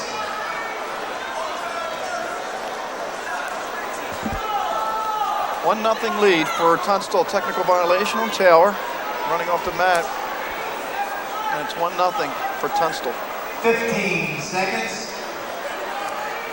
Tunstall, just as we talked about, his quickness. He was on the football team, West Deptford football team that was Colonial Conference champs. He gets the takedown. He's now up 3-0.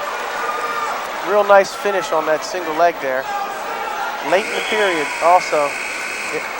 Taylor, hate to give up that 2 points so late in the period. Now he finds himself down 3-0 going into the second period as Tunstall defers the choice to Taylor. Taylor takes the bottom position. As you take a look at Antonelli there from Clayton. Taylor is also quick, but I'll tell you what, and he gets out. That is quick. 3 seconds, he gets out. It's 3-1. 3-1, and he's going into his rope-a-dope now. He's got a little bit of motion. That's what you have to do, is try to get some motion set up. Setting up the wrestler is very important. As Tunstall tries the arm drag. Taylor just going to bring him back to the center. So let's start on over. This is real important here for Taylor to get a takedown. If he gets a takedown, he can tie it at 3, and it doesn't look like he's going to do it as Tunstall almost was able to get the takedown, but somehow Taylor does a real nice switch, and he gets the takedown, and we have a tie match at 3.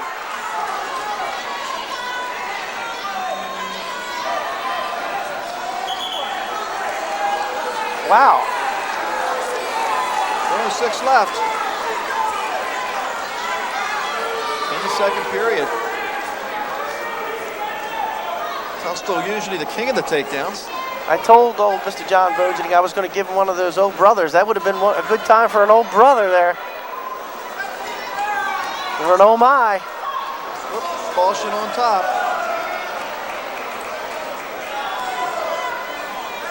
How about the look at this? Voge does them all. 1 minute remaining in the period. 1 See, minute. Tunstall goes up with a 4-3 there with an escape.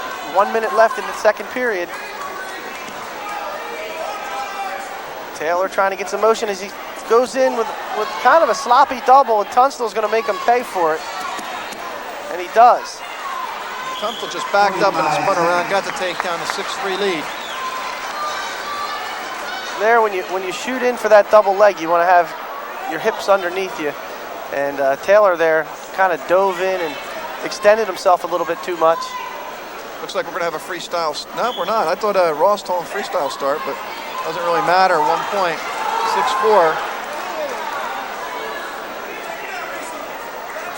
I thought some of these weights in the middle would be good, and we've seen some great matches over the course of the last 3 weight classes have been super, and this one's going to be another great finish with a 6-4 almost going into the third period here. Tunstall again in on a nice single. Can he finish it with only 10-12 seconds left? Taylor needs to really hold on here. He doesn't want to go into the third period down 8-4. Looks like he is going to hold on. So he'll be down by 2 going into the third. Of course, Tunstall lost to Ryan Loeb last year in the finals, 13-4. Talked about Loeb. He wrestled at 145 this year, finishing 3rd.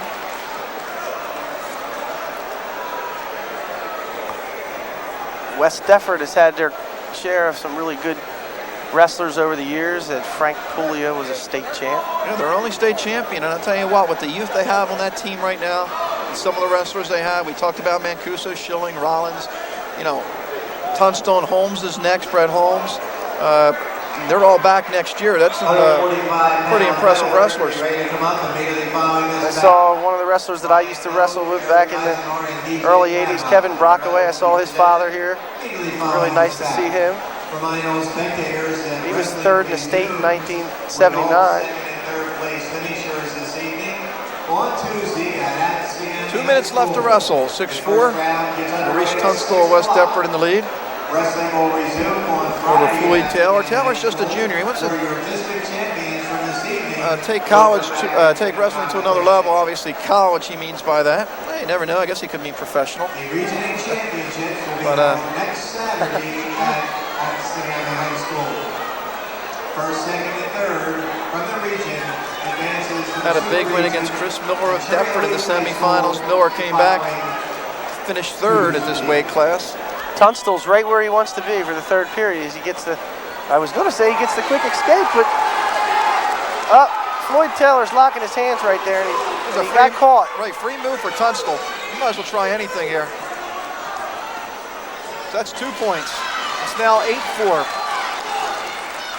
Taylor's got his work cut out for him now. As you see Taylor there in the blue, he's down by 4, and he needs a takedown and back points to get back in this match.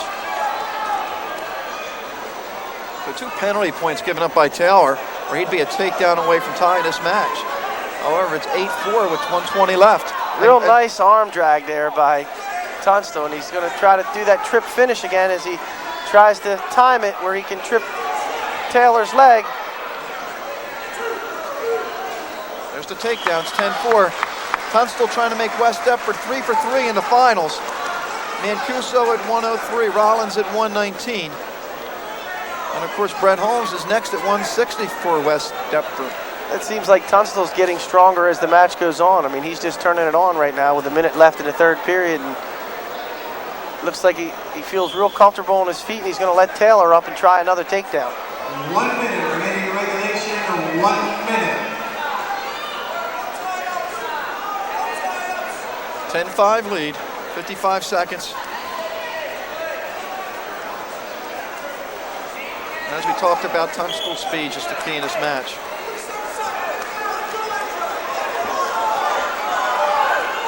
I think the only thing right now Taylor's got to go upper body, and he does. He tries the upper body now.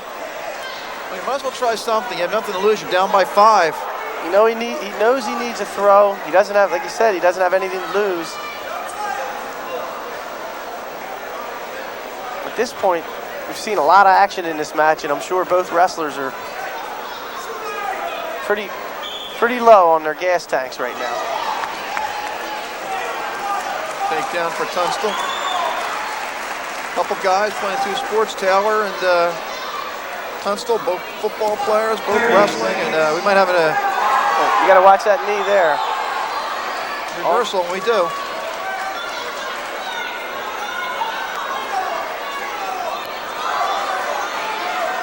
Yeah, I was surprised, a sloppy move by Tunstall because he was up 12-5. Just play it safe. I know you were shocked on that one. Yeah, he's been very... Right, Tunstall hasn't made many mistakes, that's for sure. Taylor's going to let him go. I guess he's just going to try and go for the big move. And doesn't let him go. I actually saw that work one time this year. That think you're going to let the guy go. There we go. Tunstall again might spin around. He's going to run out of time. Final score 13-7. No points. 13-7 final. Maurice Tunstall, District 29 champ. West Deptford is 3 for 3. West Deptford wins by decision over Floyd Taylor. Final score 13-7. Presenting down the middle winners at 145 pounds. Third place from Kingsway High School, Ryan. We'll take a break. We'll come back 160 pounds right after this timeout. The runner-up at 145 pounds. Back at Gloucester County College, District 29 Finals at 160 pounds. I'm John Mondelli with Nick Mitcho, and it's a rematch from a Colonial Conference dual meet. Isaac Redmond and Brett Holmes. Redmond won 3-2 in overtime. That was on February 9th. A pretty impressive freshman, Nick. He's 23-5, wrestling at 160 pounds, so you're usually wrestling a lot of older wrestlers. And Holmes, another one of those West Deptford kids who played football, had a great season. Their team won the Colonial Conference, right onto the wrestling mat. He's also having a fantastic year. Isaac Redmond, pretty impressive, as you said. #1 seed there in the white singlet from Paulsboro. He advanced to the finals this evening with a win over Mike Marcheski from Clearview, 5-1 decision. Brett Holmes in the green there has advanced to the finals here with a win over Timmy Pence from Kingsway. And Pence went on to take the 3rd place in this weight class to advance to the Region 8 championships. As you see, Isaac Redmond go right to work and get the 2, but Holmes just as fast gets out and gets the 1. 2-1 lead. Holmes wrestles a lot of close matches or keeps the low-scoring matches. I noticed a lot of times. You see him, he's 19-3. Redmond's 23-5. Well, Holmes knows right now this is #1 and #2 here. And as I said earlier, John, they both go to regionals, but this match is important for one reason. The person that wins this match gets a seed, either 1, 2, 3, or 4 in the regional tournament, which means they have a bye the first round. They don't have to wrestle the first night. And usually it means that you get a better seed and you're going to wrestle a lesser quality wrestler in that first round. And of course, Holmes last year wrestled 152 pounds, was a District 29 champ. Beat Chris Miller of Deptford 3-2 last year to win the district crown as a sophomore. Holmes of West Deptford won. I tell you, I've seen Redmond a couple times this year, and he is a very impressive athlete. I haven't seen Holmes much. I've heard a lot about him, and I know he had a real good group tournament there with West Deptford. But we're going to have our hands full again on this one. 2-1 as we start period #2. Holmes starting on the bottom. We'll get the escape, and we're tied at 2.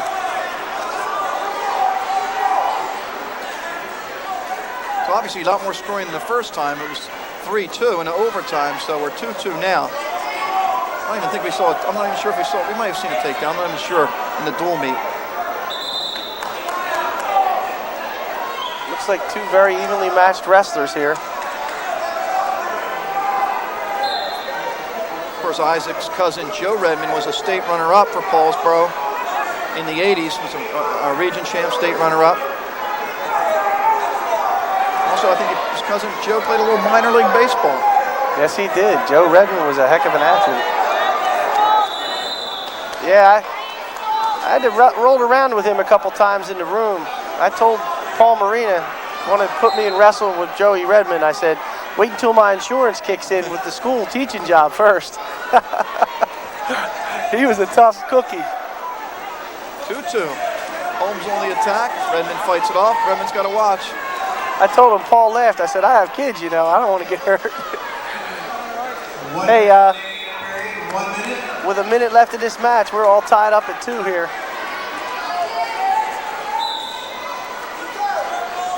Halfway through, 57 seconds left. Redmond with the only takedown, Holmes with 2 escapes.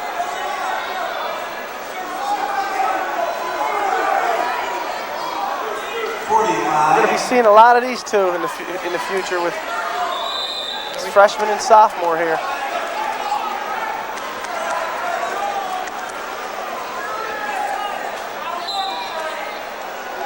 Redmond's another one, always keeps his matches close, or all his losses are close. He's never really been beaten real bad. 30 seconds. Holmes is wrestling a real smart match now. He's not making any mistakes. And there's Redmond though, in on the leg. 20 seconds to work it. He's got to bring his guy back in. A nice move by Holmes. He was able to get out of bounds, and they just ran out of a little bit of mat space there. It's a super shot by Redmond there, but he wasn't able to finish it, just ran out of room. I mean, that was a big move by Holmes because if he was taken down there, down 4-2, starting on the top, start the third period. He could have faced a 3-point deficit in the third period there. So a big move. Redmond again. Redmond really, but he's going to run out of time. Holmes is just looking at the clock. He knows he's just going to hang on. I'll tell you what. He was lucky. Redmond really forcing the action there. Really forcing the action on Holmes, and it almost paid off for him. But here we go, third period. This is what it all comes down to here, conditioning. 2-2 match, third period. A lot of coaches do this in the situation wrestling. District finals, 2-2. And I think you'll see Holmes work on top for a while. Oh, what do I know? 3-2, 150 left. Holmes needs a takedown. And Redmond's going to have to stay moving forward and stay aggressive. No one's been hit with a stall yet, or a warning or anything. Redmond trying to get the takedown. Holmes knows where he's at all times.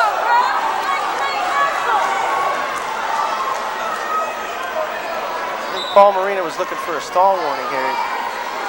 Redmond's doing a lot of the shooting here.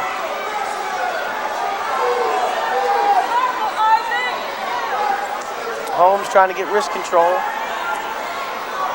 It's not an easy thing. This place, as you said, John, it's a packed house, and there's a lot of pressure on these guys to come out. And you might see him hit both guys for stalling, and soon there you have it. He did. Paul Marina doesn't like that one. On the West Effort side, it's interesting to see. Ralph Ross is off to the side. Brett Fetty, former wrestler at West Effort, and Joe LaMaffa are coaching this one. So an interesting call there. You agree with that? I don't know. It looked like Redmond's been making a lot of the shots, but I don't know if I necessarily agree with it, but I'm not an official. It's kind of a judgment call. It's one of those calls where it's judgment. And I think we may have been trying to do is just get both wrestlers to pick it up a little bit and get some action going here. 49 seconds left. And again, they go out. We'll go back to the center. Sometimes an official will do that just to get them both going. 45 seconds. Holmes now takes a half shot, and Redmond had good wrist control. Redmond had a lead late against Phillipsburg, against Rissmiller, and was taken down and lost in overtime. He's got to watch. He has a 1-point lead, 33 seconds left. Each wrestler hit with a stall warning. 30 seconds. Now Holmes is really pressuring, pushing into. And West Effort's saying, look, the guy's backing up. You got to hit him. Yeah. It looks like Redmond looks like he might be running out of gas a little bit. They've both been wrestling. I mean, it's been non-stop for 5 minutes, 5.5 minutes, and here we go. We're down to the last 15. Redmond's got to move forward. He's going to be hit. Now he goes in on the legs. Holmes trying to fight it off with 5 seconds left. And for the second straight time, Isaac Redmond beats Fred Holmes 3-2. And the freshman wins his championship. 160-pound final. Isaac Redmond of Paulsboro 3.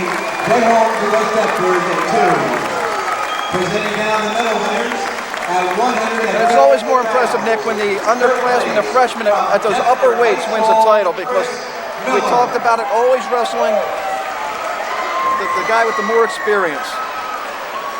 Well, as you said, John, a lot of those heavier weights really bump into a lot of juniors and seniors up there, and just shows you how good Redmond. We've seen a couple freshmen win it here tonight. And that's why I was very impressed by Damian Hahn.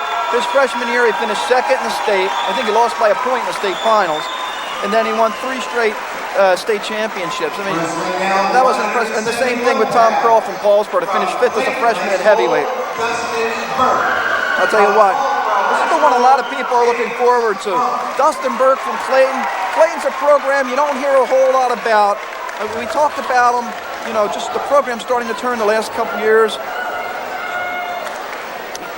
Burke is 20-0, 25-7 last year. Was 3rd in the districts last year, 2nd in the regions. As a sophomore, he was 15 and 8, 59 and 15 for his career. He's going to be going to Stockton next year. Also played soccer for Clayton, had a good season in soccer.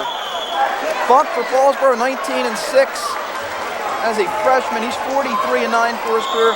First in the Caldwell tournament, second in the Deep Creek tournament. Dustin Burke, the #1 seed in this weight class, right there in the blue singlet, moved into the finals this evening with a win over Mitcho from Pittman with a pin, 2 minutes and 52 seconds. James Funk from Paulsboro, the #2 seed in this weight class in the red singlet, advanced to the finals, the win over Sly Van Morter from Kingsway. Also via the pin, 3 minutes and 26 seconds. 2 pinners here, and we're looking for another good match here. It's 171 pounds with just, after this match, 3 more matches to go. Of course, Burke this year has wins against Mike Roberts, who placed in regions last year, Alexis Aquino, who we're going to see next. Don't go away. A lot of people leave early for heavyweights, but I think a lot of people will be sticking around tonight because we have one of the biggest, toughest, meanest heavyweights in the state in Tom Curl from Paulsboro High School. Well, let me tell you something about the West Deptford kid, Matt Balistreri.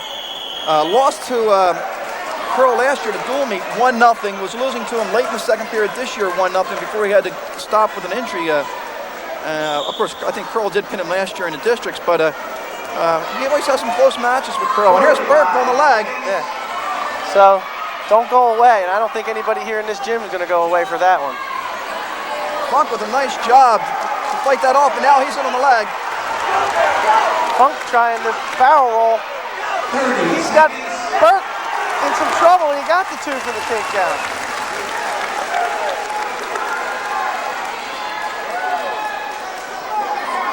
Senior Dustin Burke finds himself down to the sophomore James Funk with 15 seconds left in the first period. Of course, in the South Jersey Group 1 final, Paulsboro wrestled Clayton. Burke was injured, I think maybe a concussion, so he didn't wrestle in that match. Well, Burke has been impressive thus far in this tournament. With the 2 pins, he also had a pin over Neal from Gateway, who was in this weight class. So, Funk won by disqualification over Anthony Young from West Deptford in his first round. And then he had the pin. Of course, James Funk picked up a big win last week in the state semifinals, beating a wrestler from Glen Rock, 4-3, who was second in the regions last year. Well, he really impressed me this afternoon in that semifinal match by pinning Van Morter. Van Morter is no slouch. And Nick, I think you can see why Paulsboro is so strong. I mean, Redmond at 160, Funk at 71, Mendenhall 89, Bennett 215, and Pearl a heavyweight. I mean, unless you have a big lead, you're in trouble against Paulsboro. And there's a nice move by Burke, has Funk in a little bit of trouble. Well, and like you said, the scary part is they only have 3 seniors on their team. So we're going to be seeing a lot of these wrestlers for the next few years. Nice move by Funk to fight that one off. He still leads 2-0 with 1:33 left. Yeah, and what I feel sorry for is any kid who's a young wrestler at Paulsboro who's a heavyweight, because you're really not going to get in. You may have to wrestle JV for a couple years. Especially if you're behind a guy like Funk.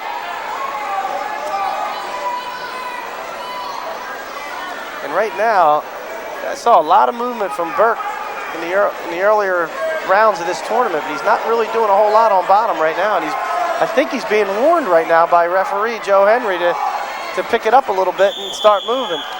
I'm also sure this isn't a position he's used to, because he's actually dominated most of his opponents this year.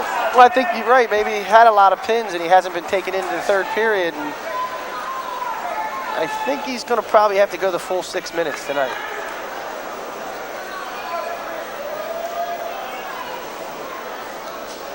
You know, Burke describes his style as awkward, and you can see that when he's in a neutral position. 1 minute. Now, what about James Funk? What's he have to do? I mean, he's got to obviously try and work for pinning combinations, but is Guy going out like that, is he supposed to bring him in, or is this Guy going out? He can't do anything about it. Well, I think in the rule book it states that you have to try to take the wrestler back down to the mat when they stand up. But if the wrestler starts running out, he can also be warned or be given a point for running out of bounds. So it's another one of those judgment calls that the official has to make. You see Burke got the escape. It's 2-1.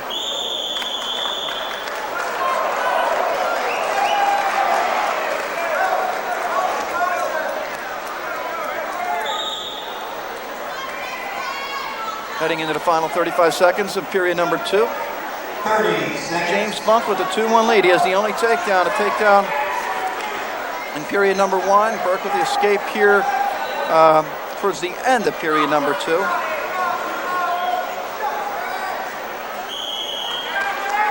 And we go back to the center. That's one of the things that I think a lot of people don't realize. You know, this tournament, the people have been really great to the officials. I mean, there hasn't been a whole lot of haggling on the officials, but that's not an easy job when you're out there making judgment calls for split working seconds. for a takedown late in the period. 5 seconds left. Burke's doing a great job to fight it off, and we're not going to get anything. We'll be back with the exciting conclusion of this match after this. Back at Gloucester County College, 2-1. We get ready to start period number 3. James Funk with the lead. He'll start the third period on the bottom. And an interesting decision for Dustin Burke here. How long do you try to turn him? Because Burke looks hurt. He was holding his ribs or his side at the end of the period. How long do you try and get some back points before you just decide to cut him loose? Well, right now I don't know how good Burke is on top. I haven't seen him wrestle that much. But I wouldn't take it under a minute. If you can't turn him within the first minute, then you gotta let him go. But I wouldn't wait till 30 seconds or anything like that. You see him grabbing his side too, so he appears to be injured. Almost had a reversal, then Funk almost got put on his back. Still 2-1 with 1:43 left.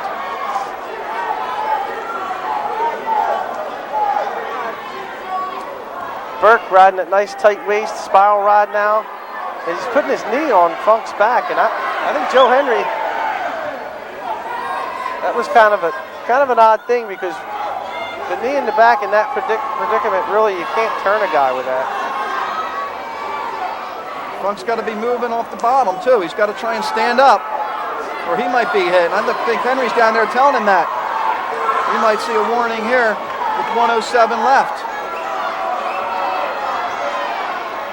Another exciting match here at 171 pounds.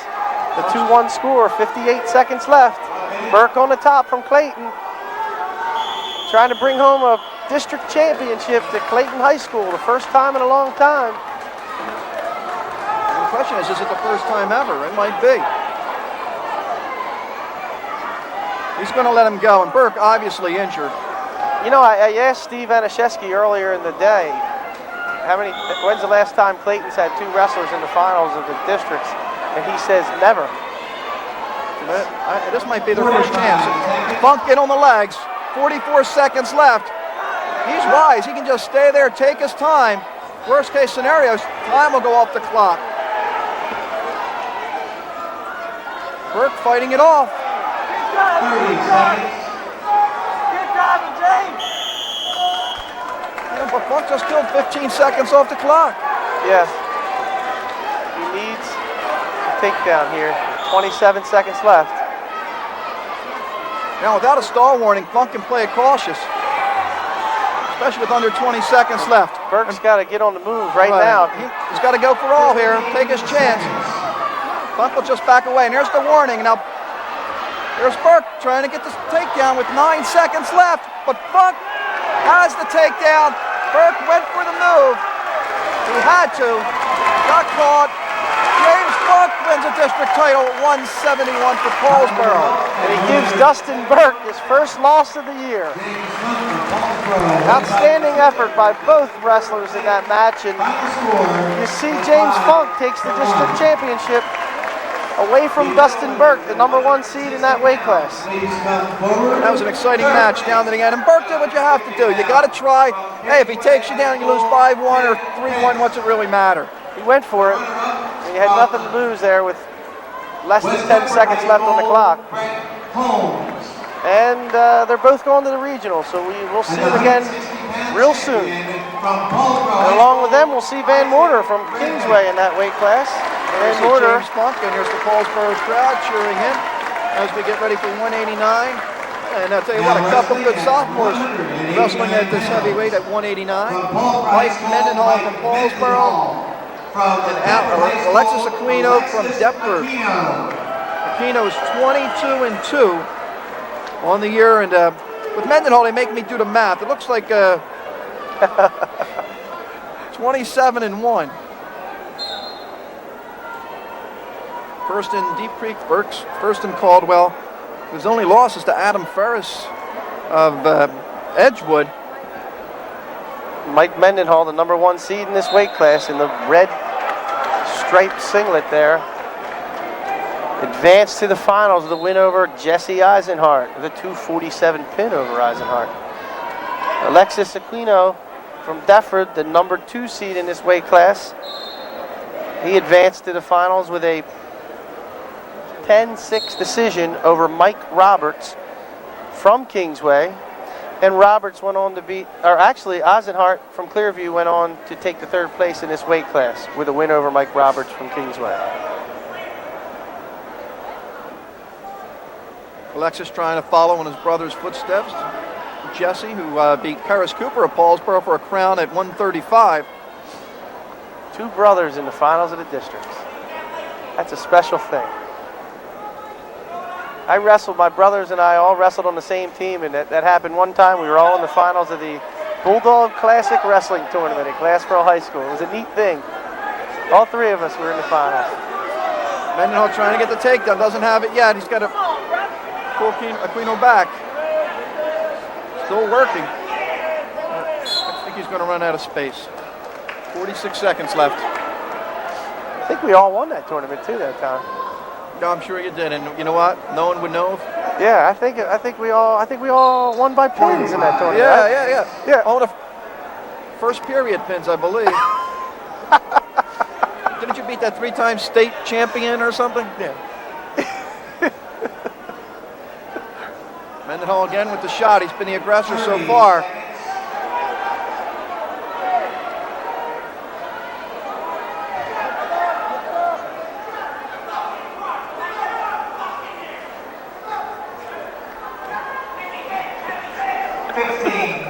So far, no score. Heading to the final 10 seconds, and Mendenhall. Well, Stan Ritter back there in the truck, he remembers the days at Glassboro. He's an old Glassboro guy. Absolutely. I think he can recollect some of those matches. I don't know if he can There's the takedown remember for that Mendenhall. tournament, but Mendenhall with the takedown, he leads 2-0. You talk about Stan Ritter, our director. I think he knows how many lights are in every ceiling in every gym in Gloucester County. Oh, come on. I don't know about every gym. Most gyms. Most gyms. Oh, Stan's brother was a heck of a wrestler, too. They both wrestled for my dad in the midgets. You know, we're looking at Mike Mendenhall, Nick. A lot of people think he could be a Division I prospect in football. Only a sophomore, has the size, the height, loves both sports. Had a chance to go to school with his mom and dad, and a really nice kid.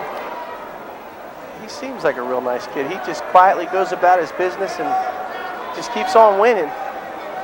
That's what it's all about right here and right now. You don't have to be real flashy. In the districts, a win's a win. And that's what these kids are trying to do right now. They're just trying to get their hand raised.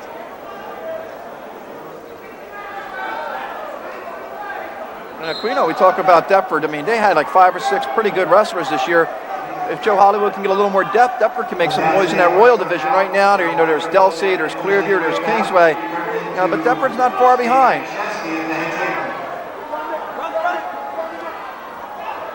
Aquino doing a pretty good job of riding Mendenhall right now. Mendenhall tries a standing switch, and it worked for him. I think he got one out of it. He did. 3-0.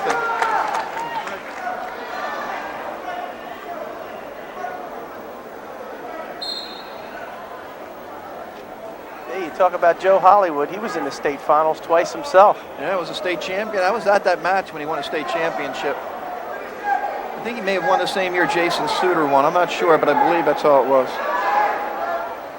1986, he was a state champ, and let's see. Yep, Jason Suter, 1986. Good year for Gloucester County. There's Mendenhall. He'll get the takedown, and he's up 5-0.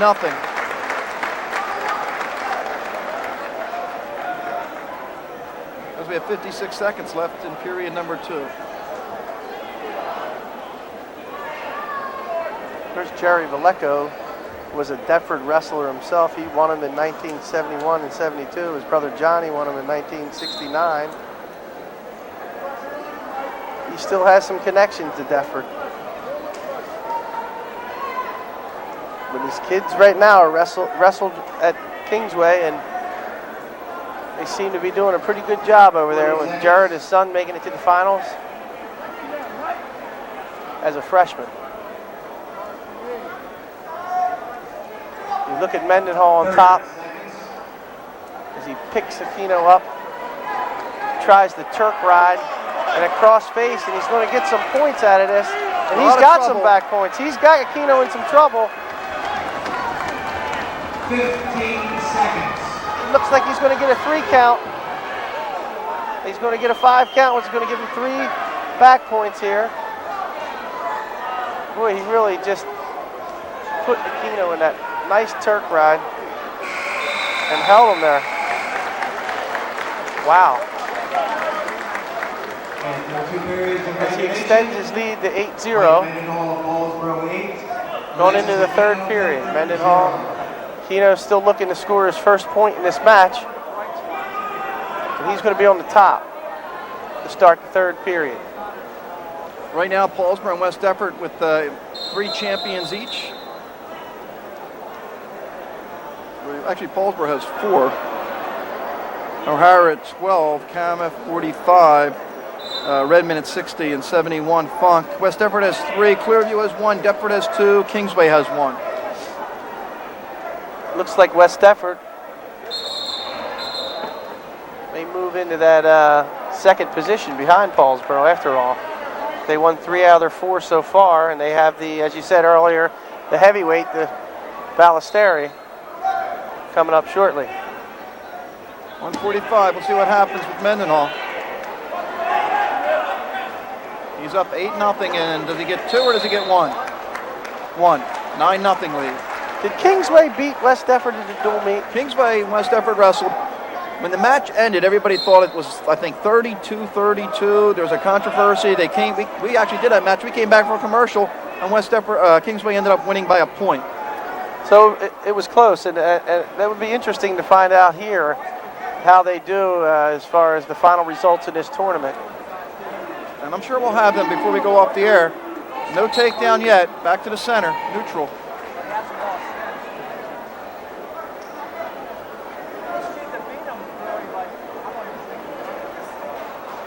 Mendenhall, everything's kind of got a little quiet here at Gloucester County College, and after those exciting middleweight bouts, everybody's kind of watching Mendenhall just go to work here as he gets another takedown and takes a 11-0 lead over Aquino from Deptford. Aquino's trying his best. He hasn't stopped moving. It's just Mendenhall is really doing a great job on his feet. Yeah, Mendenhall just goes about his business quietly. When you hear about a lot of the Paulsboro wrestlers, but here's a guy that just goes out there and does the job. Stalling on Paulsboro. 38 seconds left here in the 3rd period. 189 pounds at District 29 championships here at Gloucester County College. Mendenhall works at tight waist. 30 seconds. And he gets called for locking hands there, or no? It looked like he was going to be called for locking hands, and it was waved off. 20 seconds left, so Mike Mendenhall, total control. He's Going to win a major decision here. Anything more than 8 points is a major decision, and he's up by 11. So, and he's working for some more here with a hammerlock. We'll run out of time, but he's on pace. He's halfway there to 4 district titles, his second straight district crown, an 11-0 win. 5th district championship for Paulsboro. Final score of 11-0. Presenting now the award winners at 170. Stay tuned. Stay tuned. I think you're going to hear a lot from. I think Mike Mendenhall is going to make some noise up at that Region 8 tournament, or actually, I should say, down at the Region 8 tournament. It's held at Absegami High School. Coming up this weekend. Well, we have a pretty good wrestler right there on our screen, Troy Bennett. He's looking to be a 4-time District 29 champion. He's a first-place finisher. His first 3 years. 119 wins, 11 losses in his career, 29-0 this year. Last year, second in the state, losing to that Damian Hahn, who put on a clinic last year in the state finals. Matt Friel, not a bad wrestler, 21-3. He's only a junior. One of his 3 losses to Bennett, he lost 11-4. Well, Bennett, the number 1 seed. Bennett just goes right in, picks him up, and has him on his back, and oh, man. I was going to say, don't blink. He had a 35-second pin to get here, and it looks like he may be working towards under a minute here as he takes Friel right to his back fast, and Friel gets a burst of energy and is able to come off his back and get a point for an escape. Should be 5-1. Matt Friel came off his back. It really looked like Bennett had him tight, and he really just came up off his back, and Friel got to the finals with the pin over Shomo from Gateway. And Ed Green from West Defford won the 3rd place in this weight class. And what a job by Green. I think he only weighs like 174 pounds. I think he was giving up like 40 pounds in this weight class. And yeah, he did a terrific job. Did a super job by taking 3rd place at Ed Green from West Defford. It's not easy to go against somebody that weighs 40 pounds heavy. 1 minute remaining. It's 40 pounds heavier than you, that's for sure. Bennett, though, in total control takedown, he's now up 7-1. Well, as you said, Bennett, this would be a very special night for Bennett as he goes for his 4th district title. 45 seconds. There hasn't been that many people in District 29 that have been 4-time champions. Actually, there's only been 10. Oh, Friel's in a lot of trouble again. He would be the 11th 4-time district champion if he can get this pin right now. 30 seconds. And he got it. And he got it. And as you can see, the Paulsboro Wrestling contingency, the fans and most of the wrestlers are going to really congratulate Troy Bennett there. He has done a super job in winning 4 district championships. And a lot of people think Mike Carr from Hunterdon and Central is the only guy that can give him some trouble. And they wouldn't meet until the state tournament, but not bad. A 4th district title for Troy Bennett. I'll tell you what, I guess he wasn't satisfied with that 11-4 win over Friel first time they met. Now we got her to heavyweight, Tom Curl. Career record of 61-4, 32-4 as a freshman, finishing 5th in the state, 1st in the district. It's time for the big boys, John. Yeah, Matt Balistreri, we talked about him. He was pinned by Curl last year in the tournament, but he lost to him 1-0 in the dual meet last year. He was only trailing 1-0 when he had to stop wrestling because of an injury. As for Curl, one of his wins this year, Ali Hakim of Randolph, who finished 4th in the state last year, beat Hakim 8-3. Also beat Hakim last year in the Caldwell tournament. I don't know if it's a contact or is poked in the eye. 146 left to wrestle in period number 1. Final weight. And there's Curl, a little more aggressive, just shot it on the leg, took down Balistreri, and if Curl's strength is anything, it's on the top. Wow, that was one of the quickest moves by a heavyweight I've ever seen. I've never seen a heavyweight shoot that low. Usually the heavyweights won't go down low like that, but Curl wasn't afraid to do it, and that was a great takedown. He's not an average heavyweight, and I think he wants to go out Oh yeah, he's 29-0 right now. He had an 11-second pin in the quarterfinals. He had a 3-minute and 52-second pin in the semifinals, and he's looking for a pin right here over Ballesteri as he tries to turn him. Ballesteri, he came into the finals via 1 minute. If Curl should win this match, Paulsboro would have won the last 5 weight classes in his district, and they'll win 7 out of the 14 weight classes. I mean, you can add up the scores and see if they won an all-star meet. I don't know, but we talked about the upper weights for Paulsboro all year. And they did it again. This is one of the reasons why they're ranked #1 in the state. And Ballesteri just got a little pep talk from Coach Ross, and Ross said, get out there and do it. Come on, you got nothing to lose. You're going against one of the best in the state here. Ballesteri's been like that all year. That's how he wrestles. He's aggressive. He's not scared. He's not intimidated. I tell you what, great student. And nobody's left. They're all staying around for this one. 30 seconds. As you see Curl work on top. As I was saying earlier, Ballesteri got to the finals with a win over Nick Elatis from Deptford in the quarterfinals, and he beat Mike. Oh, he's in trouble. Curl's got him now. Oh, brother. That's no brother. Got it. Oh. I don't know about that call. I don't know. The West Deptford coaches. The West Deptford coaches. The West Deptford coaches are really disappointed with that call because they thought Ballesteri's shoulder was up. Ralph Ross Jr. was getting into it with a couple of the Paulsboro people there, and it looks like they're kind of holding back. But as you see, Tom Curl just wins the District 29 championship on his quest to be a state champion. He wants to go to the big house. He wants to take it farther than the region championship. All the assistant coaches are pulling Ralph Ross away. Well, I think it may have been a bad corner there. Ralph Ross Jr. was right in front of all the Paulsboro fans, and I think that it was kind of a bad spot for him to be there for the finals. I think maybe they should have put Paul Marina in that corner for that match. Probably. But Tom Crow with a big win. He was in control. We're going to take a break. We'll wrap it up after this.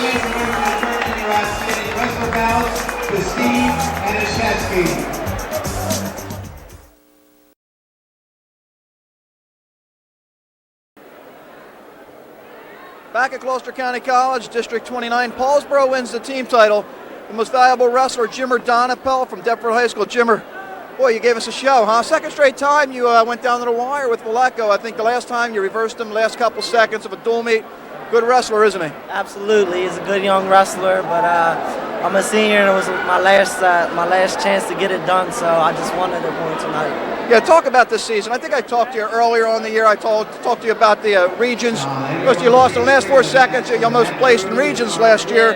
So you had a lot to look forward to this year. And you guys had a lot of good middleweights, so that must have helped you in the practice room, too. Absolutely. I want to thank my partner, Jesse Aquino. We come up from the midgets, you know what I mean? And we've been working really hard this year, just drilling and everything. So I owe a lot to him. And I owe a lot to my coaches, Coach Hollywood and Coach Mike at McConville. Thanks a lot. What about regions at your weight class? What do you know about that weight class?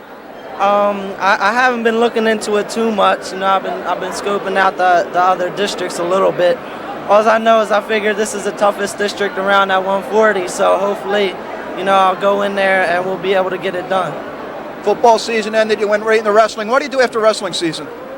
Relax for a couple weeks, try and get fat, and then hit the weight room. Okay, Jimmer, congratulations. Thanks a lot. Nick, was an interesting district. Of course, Paulsboro won it. They win it. Seem to win it every year. Kingsway won it a couple years ago, but West Deptford was right in the hunt. Clearview and Kingsway for second, third, and fourth. But you know, Paulsboro at the end, they won the last 5 weights. They had 7 individual champions. Another great performance by them.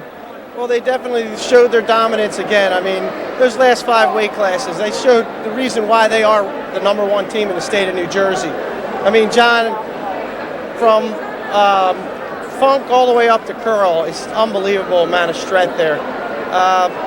As you said, West Deptford did a great job in taking second place. Clearview and Kingsway had a real great showing. We saw a lot of great sportsmanship here, and it was nice to be back at District 29, and it was a super tournament. And the key was a lot of the guys that won were underclassmen, and they're going to be back next year. Oh yeah, a lot of underclassmen. I mean, we saw Vallejo knock off the #1 seed in the tournament, Kroos, and he's only a freshman. He'll be back. You're going to see Mendenhall, a lot of the Paulsboro wrestlers back. He said they only have 3 seniors on their team. So, I mean, look for them to be even stronger next year. Of course, a couple other freshmen have made a good showing. Brandon Becker for Kingsway, Kyle Mancuso for West Deptford. That about wraps it up from Gloucester County College. Paulsboro wins the team championship. For Nick Mitcho, I'm John Mondelli. We'll see you next time.